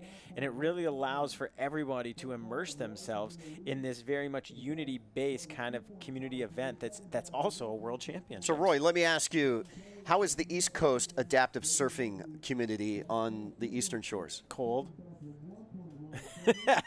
Cold as in temperature of water, but not from the participants. The Amp Surf program has a great one out of Maine, where a lot of former friends of mine from California have gone on to start instructing. You know, I think the big thing with the East Coast, and I hate to say this, but, you know, Jersey always provides. We've hosted numerous adaptive camps there, and the one thing that's always stayed consistent with Jersey is that it always provides. I know Bruce Boyle would be upset if I'm telling everybody this, but that is the truth. Jersey provides. Well, of course, the community out at Long Beach and Long Island, New York, they always support a lot of longboard, shortboard events. Of course, the famed CT Quicksilver Pro was held out there last year, holding a WSL longboarding event along with the APP World Tour, the Association of Paddle Professionals, the Stand Up Pro Tour, had their event in Long Beach, and it's great to see that, you know, that Amp Surf with their 4 national regions helping promote, you know, surfing as a rehabilitation and as a healing. Yeah, you know, that was just a great, you know, short commercial that we've been able to show to showcase a bit of what Amp Surf does. But here we go. It looks like Dana Cummings, the founder, he's turning around. I think there's a wave coming in here, but it might not quite form. But Dana is truly, here he is. There's the guy wearing many hats, and this is the last ride of this hat because we haven't seen the hat since this wave. Okay, there, hat on. Hat was off when he popped up. Here we go, watching our surfer in white, Philippe Nod, up and down. You know, he's caught a total of 3 waves here today. All the folks are still waiting. What do we got here? That's Eric Welton, and Eric Welton represents Team Hawaii, and he's an engineering graduate from the University of Hawaii, and you know what he used his engineering degree to do? I'm going to guess something with prosthetics. He's formed North Shore Prosthetics. Oh my God, that is the guy behind North Shore Prosthetics. My good friend Tommy Calhoun IV. Tommy goes to them as well, and every year at the Duke Fest, when he goes there, he goes and gets his legs refitted, rebuilt, and recalibrated so that he can go shred waves. And how did Tommy do this past year? He won the Hawaii Adaptive Surfing in the stand division and also the U.S. Open over at Oceanside. And then he was one of the invited athletes to the first ever what would have been the Adaptive Big Wave event that was supposed to happen up at Nelson Scott. Unfortunately, it didn't go through, but Tommy's actually home in Texas right now, healing up from a broken leg from another sport that he loves, snowboarding, which is how I got to know Tommy. And, wishing Tommy the well-healing process so that he can come out in Hawaii in June and see us all and come, defend that title that you speak of. And there's Addy from Israel, the lone competitor for Team Israel, taking a picture of the cameraman. He goes, hey, I'm on the webcast. He's got to document that. But going back to Eric Welton, who was walking down earlier representing Team Hawaii, he's paid it back. Yeah. He's actually said that Access Surf has changed his life, and now he sponsors every adaptive surfer in the Hawaii Amateur Surfing Association who wants to compete. Look at that. His contribution back to the sport came from his own passion. He wanted to make sure that he got back out participating in the sport he loved. He saw the joy that it brought to him, and instead of saying, hey, this is for me, he's going to say, hey, I'm going to give. And to me, when people use the term inspirational, okay, the term can be used for so many things. But I really believe inspirational comes from people like Eric right there who gives more than he takes. Yeah. And when you give more than what you take, that's inspirational. And that right there, your story is absolutely, and this is what's great about having you, Bo. You have all this history. It's not my story, it's Eric's life. Yeah, but it's your history that you're sharing with everybody. People wouldn't know these stories without having your impact that you've been able to bring by investing yourself into this community. So, Bo, thank you so much for knowing all this. I really support adaptive surfing. And Mark Marble, who founded Access Surf along with Rich Julian. Talk about a legend right there, Rich Julian. Mark challenged me. He goes, hey, come down to one day a day at the beach as we watch Dana Cummings here. As you can see, he's using his back prosthetic leg as his anchor foot because he's a goofy footer. He's a natural goofy footer. And you can see how shallow the water is as he jumped off and only was up to his ankles. Here we go in the white, Felipe Nod again up in that leader spot, catching a little bit over a 4 for his 2 waves. And here we go. Now the waves are starting to pick up. We're starting to see a little bit more consistency here. Yeah, no room there for JP, so he'll just kick out. So no priority out in the lineup. 11 minutes, 11 seconds counting down. We're in Heat 2. One more heat to wrap up day number 1 competition. And the vibe, I'm walking around the beach. You and I got a chance to congratulate Victoria on her win coming out of the water. And everybody's positive. Yeah. Even though the surf is small and it wouldn't be like you come down here with your surfboard and go free surf, go, oh, God, it doesn't look inviting. Everybody out there is making the most out of it. And, you're really seeing a lot of the teams get around each other to make sure that, regardless of what the waves might look like, the support for their teammates is through the roof. So as we're speaking, look at Team USA out there cheering on, Dana Cummings. The last 2 events, they've had 2 different competitors in there between Carter Hess and also Dana Cummings. So as we continue to see the support on the beach, it's not going away. And what a blessing. We got sunshine today. There's Roberto Pino. Of course, we saw him in the opening ceremonies. He was part of Team Brazil's coming into this event. And, of course, Team Brazil, a powerhouse in adapt surf. And they've got to talk about adapt surf down in Brazil. Yeah. That's their program down there. It's awesome to see. We talked about it earlier during the opening ceremonies, the amount of energy that the Brazilian team, even in that opening walk down to the ceremonial grounds for the start of the games, we really got to see what Brazil brings, which is full octane energy. And it doesn't stop. And it goes from their programs to their love. And here we go in the yellow jersey, JP catching up. Quick little turn off the top and now back into that whitewash. Yeah, well, 2 turns there. They'll score each and every one of those. Yes, they will. All right, it looks like Philippe now charging here. Open face opportunity down the line. So the reason why on our screen, and I'll tell Roy, there is a spread between the scores. So anytime there's a spread between the scores, they'll highlight that, and then the judges can adjust. So that's what's going on there. And Dana's just having a shocking heat right now. Yes. He's just not into sync. He's pretty much exhausted of the day of the opening of being the title sponsor. You know, as we said, you know, when you wear many hats, it's sometimes tough to do that. But the bigger point here is how, you know, this event is being brought to you by a partner like Amp Surf. So, you know, Dana Cummings, he may not be showcasing it out in the water right now, but you know what? This event is showcasing the entire sport, which is very meaningful to this man, as he mentioned it today. Yeah, 8.5 minutes remaining. Heat number 2, round number 1, Stan men's division. We have one more heat before we wrap up day 1. And then, again, tomorrow, we've got a full day of action and action-packed. And we're going to be starting out with the prone division. And one of the top contenders, well, he's been the only gold medalist in the prone division, Bruno Hansen from Denmark. 4 years, and I don't see 4 for 4. I don't see him not stopping at 5. Well, I tell you what, Otter would say something about that. There is Yes. quite a few contingencies from around the world that could upset him here at La Jolla Shores. You know, I think the big thing, too, is that we're going to see is, you know, how there's now a better classification between prone 1 and prone 2, making sure that the individuals that don't need the assist are in the 1, and then those that do are in the 2, and are really allowing for the level of competition to be, you know, very justified between each of those groups, which is exciting to see, Bo. All right, here goes Philippe right now, currently What a in second great place, shot needing from a that 4.94. And he's got the momentum here. He's got an open face opportunity, kind of a crisscross on the wave right here, so he'll kick out.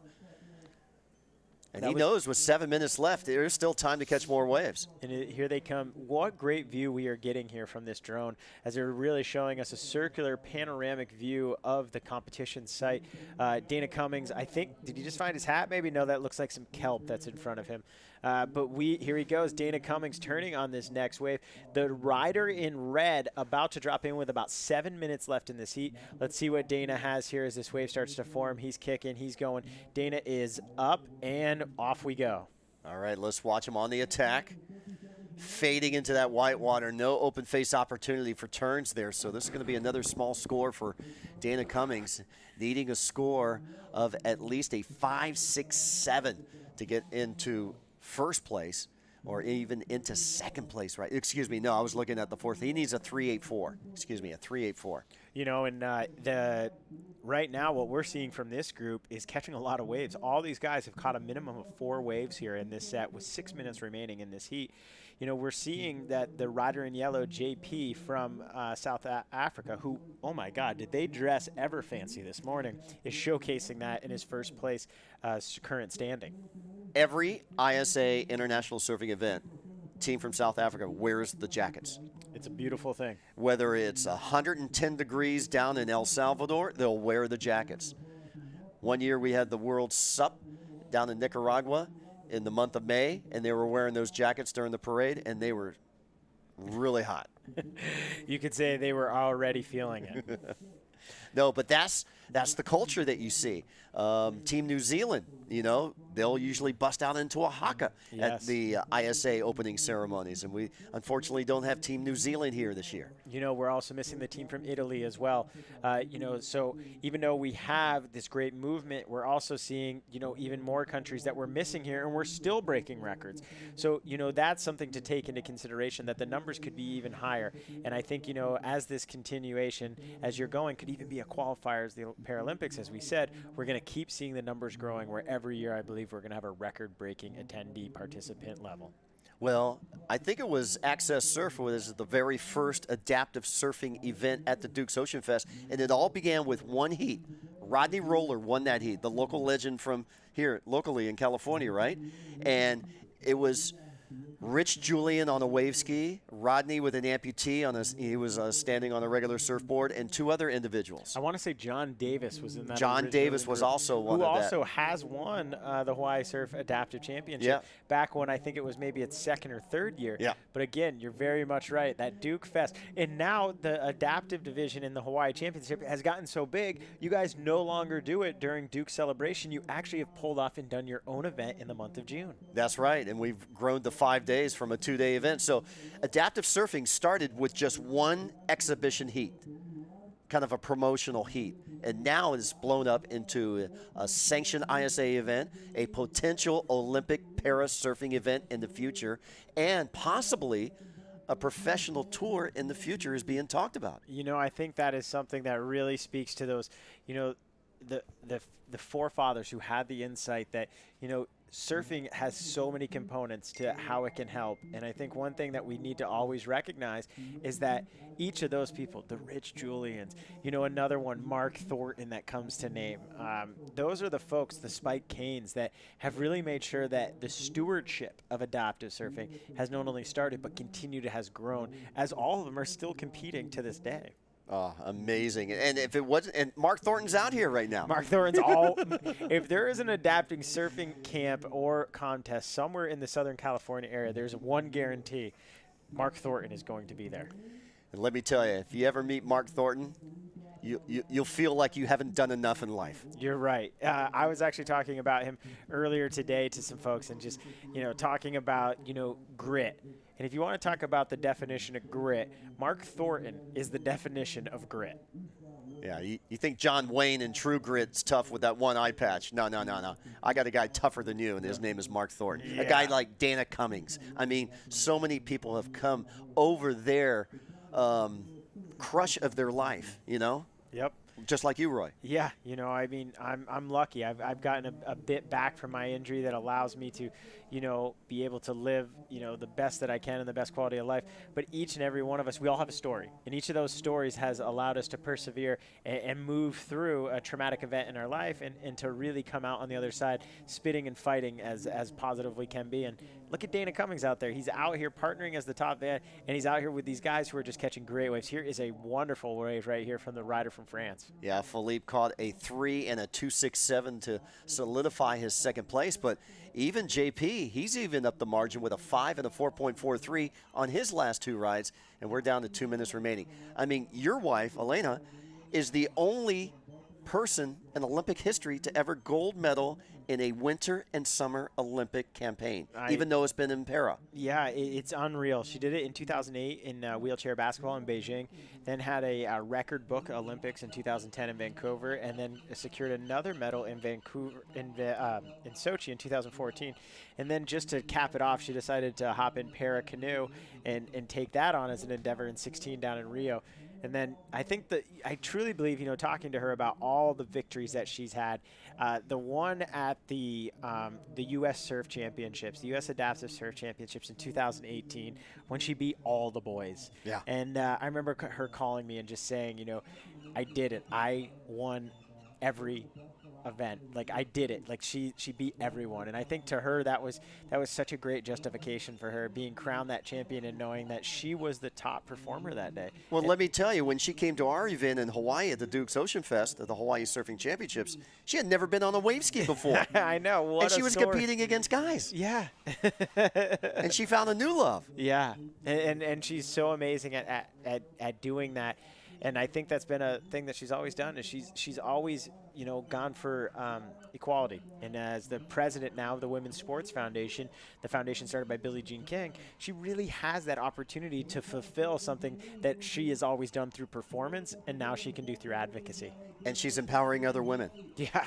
And she's doing it all the time. And it's awesome to see. Here we go. What a great ride here from the rider from France. Getting it up, waiting for it to recycle, and nope, didn't really reform. But, hey, you know what? That was a great ride with a lot of maneuvers. 15 seconds left. Let's see if one more wave can be caught, as we've actually seen a little pickup in the sets here. I want to see a 10-foot bomb and Dana Cummings catch a 10-point wave. If anybody's deserving of it, here it is. Get it going. Give him the wave. He's on it. He's already paddling. This counts. I say it does. Here we go. Dana Cummings. It won't count. There's the horn, but he gave it a try. But you know what? Dana, thank you for being yourself, and thank you for involving Amp Surf here at the ISA. What a great testament to who they are as a nonprofit by making sure that they are speaking truth to their vision, mission, and ethos of their organization. We're going to take a short commercial break. When we come back, the final heat of day number 1. Stay tuned. You're watching the 2020 Amp Surf ISA World Para Surfing Championships live from La Jolla Shores.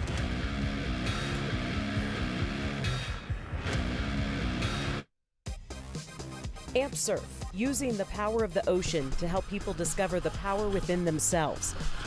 Because we like to focus on our abilities, not our disabilities. With 4 chapters around the country, Amp Surf leaders teach more than 1,000 veterans and special needs children and adults to conquer their doubts and capture the magic of riding a wave. We believe in the healing power of the ocean, and that when someone learns to surf, they can learn to do anything.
Welcome back to the final heat of the day 1 of the 2020 Amp Surf ISA World Para Surfing Championships. I'm Bo Hodge along with Roy Tuscany. Here we go, a paddle battle to begin off with. And we got Roberto Pino from Brazil. Nice carving floater maneuver. Look at the bottom turn and the angle that he did the attack there. And look at the claim. Wow. Throws up the double high five right there, Bo. He's looking back. He was hungry for that wave. Here we go. Our surfer from Israel. Our surfer from Israel right there, Adia Klang. He is, very visible out there in the blue jerseys as it matches his country's flag. They have a great support as he's paddling back out. Here comes the surfer in white right now. Eric Welton taking a look there, but he had the heat off to surfer in yellow. This is Baldar from Costa Rica. And what a start to this. We are less than 2.5 minutes into this final heat for the day, and we've already seen all 4 competitors catch their first waves. And I think this is really going to speak to how this heat and this event is really going to conclude on the first day. We're going to fire on all cylinders. Yeah, and this is a very tough competitive heat. I mean, Roberto's shown he's got the muscle here. Let's watch him. Nice bottom turn. Watch this. Floats through that section like it was an open face. Not done yet. Generates more board speed. To generate board speed on the small wave like that, very hard to do. Would you love to guess what he got scored for that first wave? Because look at it. It is the highest score of the day that we have seen. I was going to say in the excellent range, and sure enough, it is on the bottom of the excellent range at an 8.0. Well-deserved. I like the judges giving him that score. This is quite exciting as, the last heat of the day is providing the highest score, which sets the tone leading in tomorrow, which we've talked about. We've got a full day of competition, and we're wrapping up nicely here today with the 3rd heat in the Stand 2 division for the men. All right, we can tell you our Costa Rican surfer with 2 waves. Baldar has got a 1.0 and a 1.83. 80 Klang and his opening wave with a 2.83. Let's go down beachside and check in with Mitchell. Hey. All right, thanks, Bo. I'm here with Dana Cummings. Dana, it's your first time competing in the event, but you're also sponsoring the event through Amp Surf. Talk to us why this event is important to you. What's the significance of this for you? Well, personally, it's super significant. I'm going to turn 50 next week, and to be out here with all these world-class champions, I'm very humbled and just in awe of some of them. Like, I just surfed a heat with a guy I look up to so much, JP, and I just super honored. And then, for my organization, we help people that are just getting out of the hospital, like I learned to surf 4 months after I lost my leg, and then now we're able to help people, at the pinnacle of the sport. And for me, it's just everything coming full circle for me, and I love it. What's the feeling of community like, not only within your team USA, but also when it comes to a worldwide organization? Yeah, the feeling of community is amazing. I mean, we got so many people here from so many different groups. That's the thing, is most every single one of these surfers that are out here are back in their home countries or their home states. They're helping other people learn to surf, just like we are with Amp Surf, and they're paving the way for the younger generation to come up and be in the Olympics and just be amazing people. And so to see everyone out here working together, and we're all cheering each other on. We're out there in the water talking about giving each other advice, and it's amazing community. Thanks for your time, Dana. I appreciate it. Bo? But yeah, dropping 8s, that's pretty good. He didn't ask the question, what happened to the hat? That was the one question. That was the one question I would have asked him. What happened to the hat? But while we were gone, Roberto from the great country of Brazil has captured his second wave and sitting on top in a very comfortable position after scoring the highest score so far that we've seen in a heat so far today. But that does not mean we're going to not see any more high scores here, as we still have 14 minutes and some change left over, and we're seeing the riders from Costa Rica, Hawaii, and Israel all coming out and going after the top spot from Brazil. Well, we can tell you that our Costa Rican surfer in second place has registered a 247 in yellow with a 183. Here he goes paddling. There's going to see our heat leader right now. This is Roberto on his backhand, comfortable with these lefts. He is loving these lefts, doing some surfing like we have not really seen, continually pumping and going down this surf. He is definitely showcasing how this division has been separated out, reclassified, and making sure that the right people are competing, as we've seen a very level base of competition throughout all three heats. I know Chaka at his event at the U.S. Open had a special division for people just like Roberto, but now they've reclassified that, and I think that's encouraging. I do as well, as we're trying to make sure that we're putting levels of competition on equal playing grounds, and you're seeing that as we're seeing a showcasing event of all different competitors, all with a little bit of a different disability, but all able to stand. And also, here we go, our man Eric from Hawaii, just saying, I got up, I loved it, okay, I'm going to go back out for more. Eric's finally realizing I'm not in Hawaii anymore. I'm not at Rocky Point when I can generate board speed and a bottom turn. I'm at La Jolla Shores, but you know what? Eric is here for the event. Eric is here to support AmSurf. Eric is here to support other inspired surfers. 100%, you're nailing that one. Here we go on a replay from the rider from Brazil, Roberto Pino. Roberto just coming across and looking like he's just continually seeing how that wave is breaking and how he's continually staying right in that pocket out between the whitewash and the wave. Yeah, this is going to be just under his 8-point scores. Scores coming in indicating not excellent, but above average scores for Roberto. And look at that, generating board speed, generating transition, and generating combination of maneuvers. Something we spoke about all day, it's not so much length of ride, it's maneuvers on the wave and the time that you have. And it's really seeing as, look at this, he has comboed the field. He is now sitting on top with a 14.7 from the first 2 of the 3 waves that he has caught in this heat, and we still have 12 minutes to go. Do you think we're going to see more? Oh, yeah, we're going to see more later this week. I tell you what, our first heat with Pirata setting a double digit, and we're ending the day with Roberto, also from Brazil, setting double digit. Team Brazil is out to make a statement this year. They want to regain that team gold medal. They missed that trifecta. They missed that turkey in bowling terms, and they're most likely coming here probably with one conceptual idea. Let's go home and bring back the team title back to our country of Brazil. Well, probably the most famous adaptive surfer in the world is not an adaptive surfer. And talking about Bethany Hamilton. Yes. We've asked her and many times, and she says, hey, I'm not adaptive. I'm a surfer. And she is competing right now in Australia and in New Zealand on the Challenger Series at the world's best, and she's been invited to compete at Kelly Slater's Surf Ranch on the CT. She's been invited down to Fiji to compete in some of the CT events and finished in the semifinals. She's just coming off a huge documentary of Unstoppable, of course, Soul Surfer, that groundbreaking movie about her life and losing her arm. And people always ask me, how come Bethany Hamilton doesn't surf in this event? Because she still thinks of herself as a surfer, not an adaptive surfer. You know, I think we all think of ourselves as surfers, which Yeah. I think is what a beauty of this sport is. And that's what's always great, is that this will always be here if that ever wants to happen. But for now, it's great that, you know, the sport is showing inclusivity. Inclusivity, it's so important these days.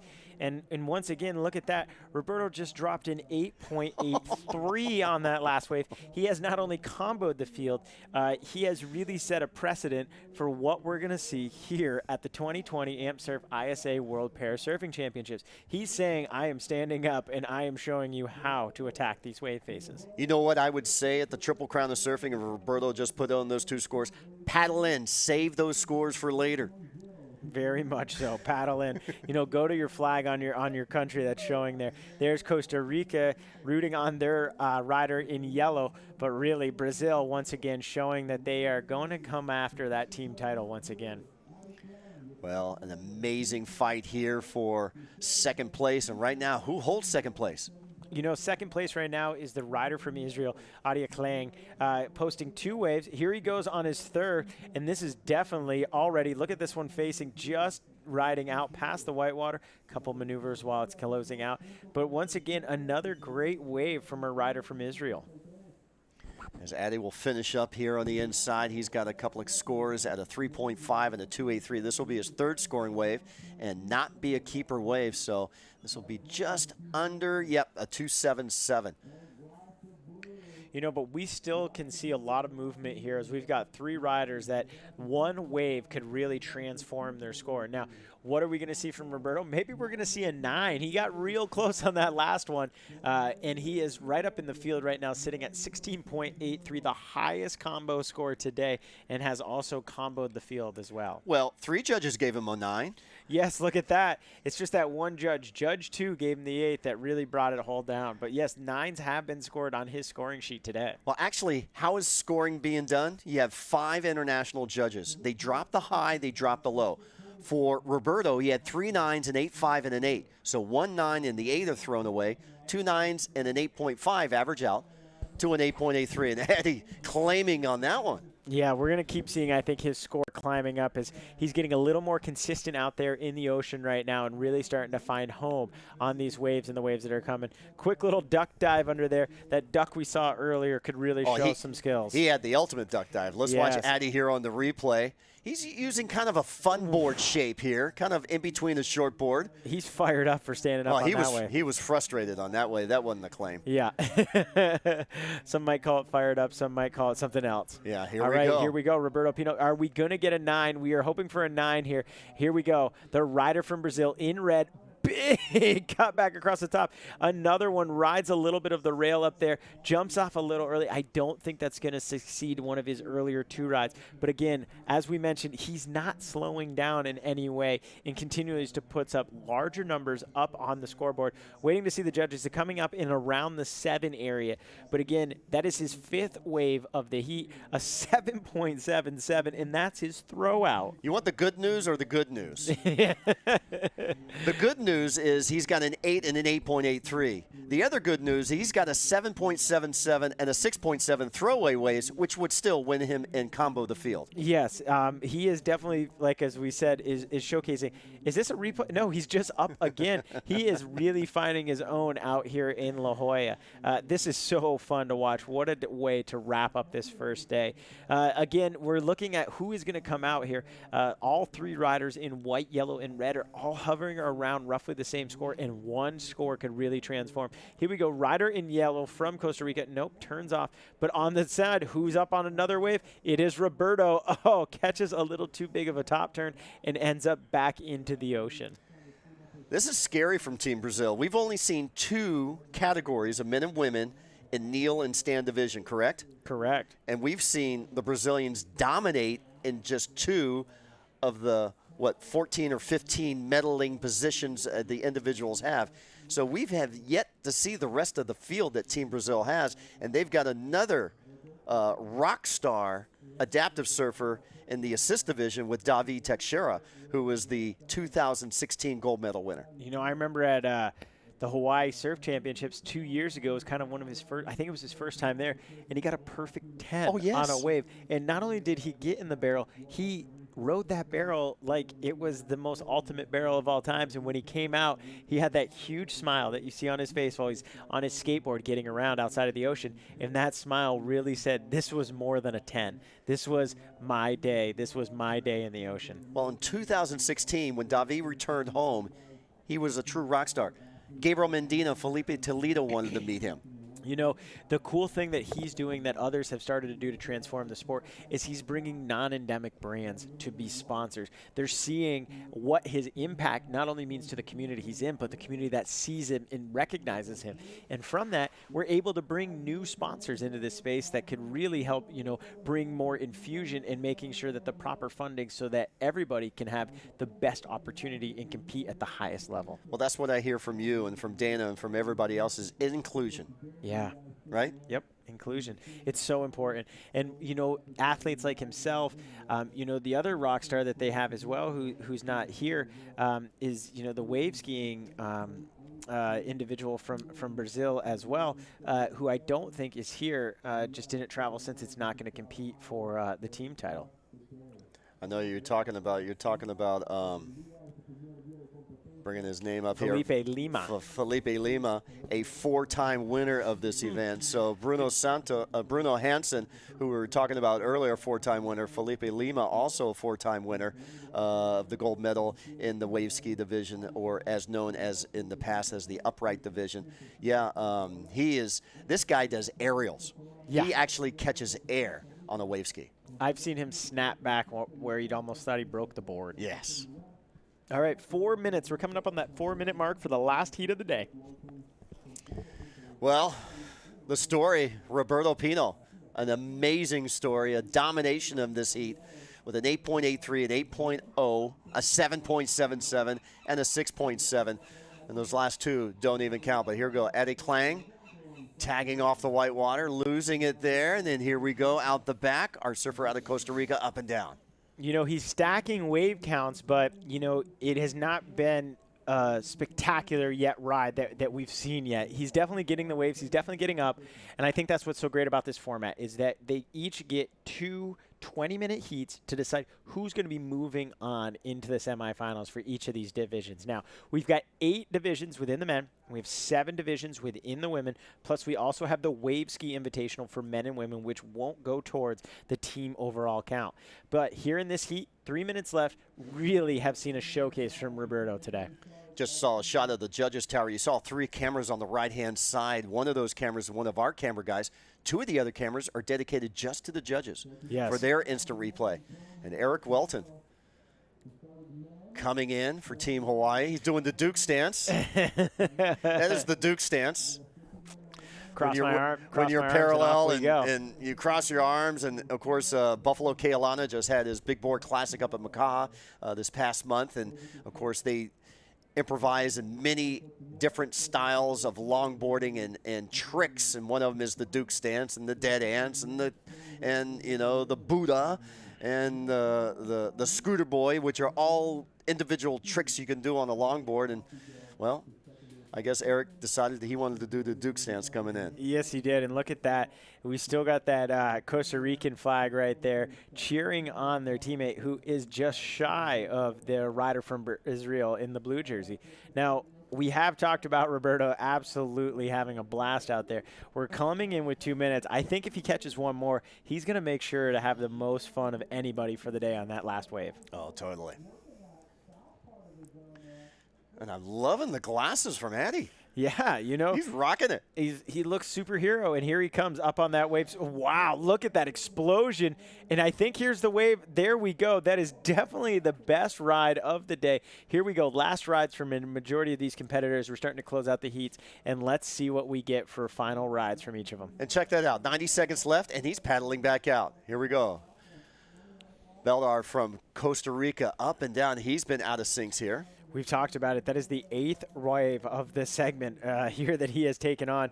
You know, all these guys, look at this. Each rider has a minimum of 7 waves ridden during this heat. We're talking about a magnitude of waves being caught during this final heat 3 in round 1. Well, 3.6 from Addy. That is his best score, so he improves the margin. He doesn't break the combo.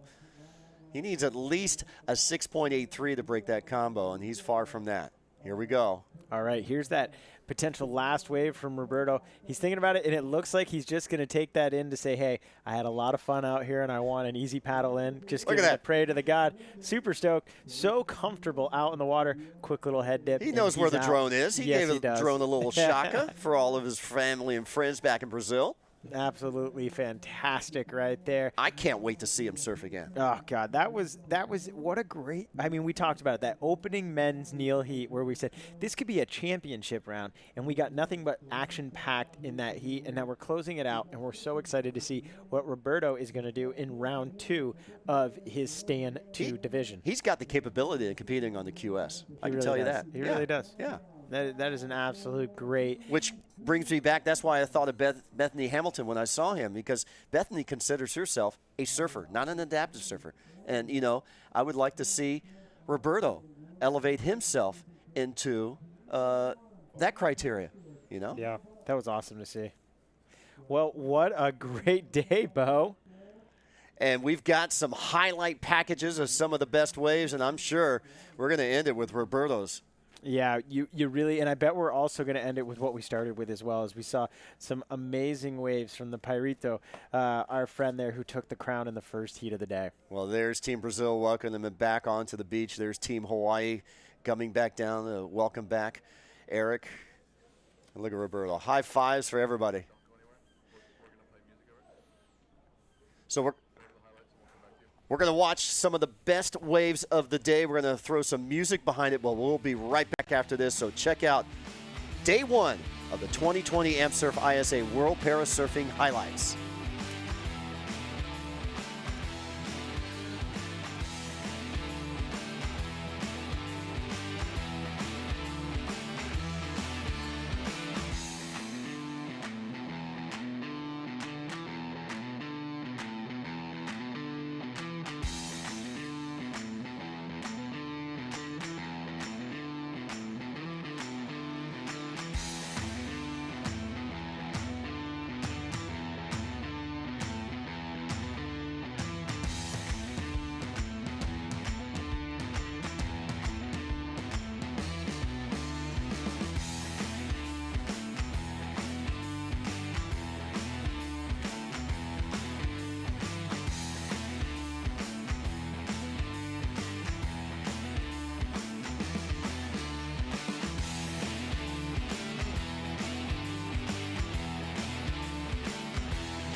Welcome back to the 2020 Amp Surf ISA World Para Surfing Championships. I'm Bo Hodge along with Roy Tuscany and, of course, Brad J. and Mitchell Salazar as part of our webcast crew. All right, Roy, we threw you into the hamper. Yeah, we started you out, and end of the day, how does it feel to be a webcaster at the International Surfing Association World Championships here? You know, if everything can go like today did, we got, you know, a potential of gloom to sunshine.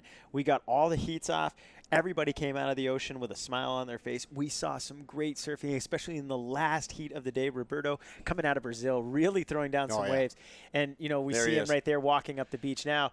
Tomorrow, God, if tomorrow comes even close to today, this is going to be a really exciting couple of days to crown all the new world champions. And we're going to start how early? We're going to start tomorrow at 7:30 a.m. with the Men Prone 1 division. And that's going to be 5 qualifying heats. So we'll be starting right out of the gate with a very exciting group. We're in there. We have a 4-time champion. Has never lost, has never gone home a champion from this division. Yeah, that's Bruno Hansen from Denmark. Actually, he's from South Africa, but he lives in Indonesia, now moved over to Panama. And I think he owns... Don't ask me how that all happened, but that's Bruno for you. Yes. He used to live in a tree house in Indonesia. He'll be in that first round of the heat tomorrow. You're not going to want to miss Mr. Bruno Hansen. And, of course, we got more stories to tell about more athletes here in La Jolla. We do. And, you know, that's what's so exciting is we're able to talk about not only this competition, but we're able to talk about the stories of the competitors that are here. And each of them has a unique reason of how now, most likely surfing either saved their life or also brought them a new perspective to their life. So it's more about just getting out in the ocean and surfing waves. It's about what is that story behind each surfer, and we're going to tell each and every one of them tomorrow as we go into day 2 of this 2020 Amp Surf ISA World Parasurf Championships. From all of our production staff at Action Sports Productions, thank you, Jay, and the whole crew and the camera crew and the guys working hard out on the beach. We'll see you early Pacific time, 7:30 tomorrow morning for day number 2 of the 2020 Amp Surf ISA World Parasurfing Championships. For all of us, aloha till tomorrow. A hui ho.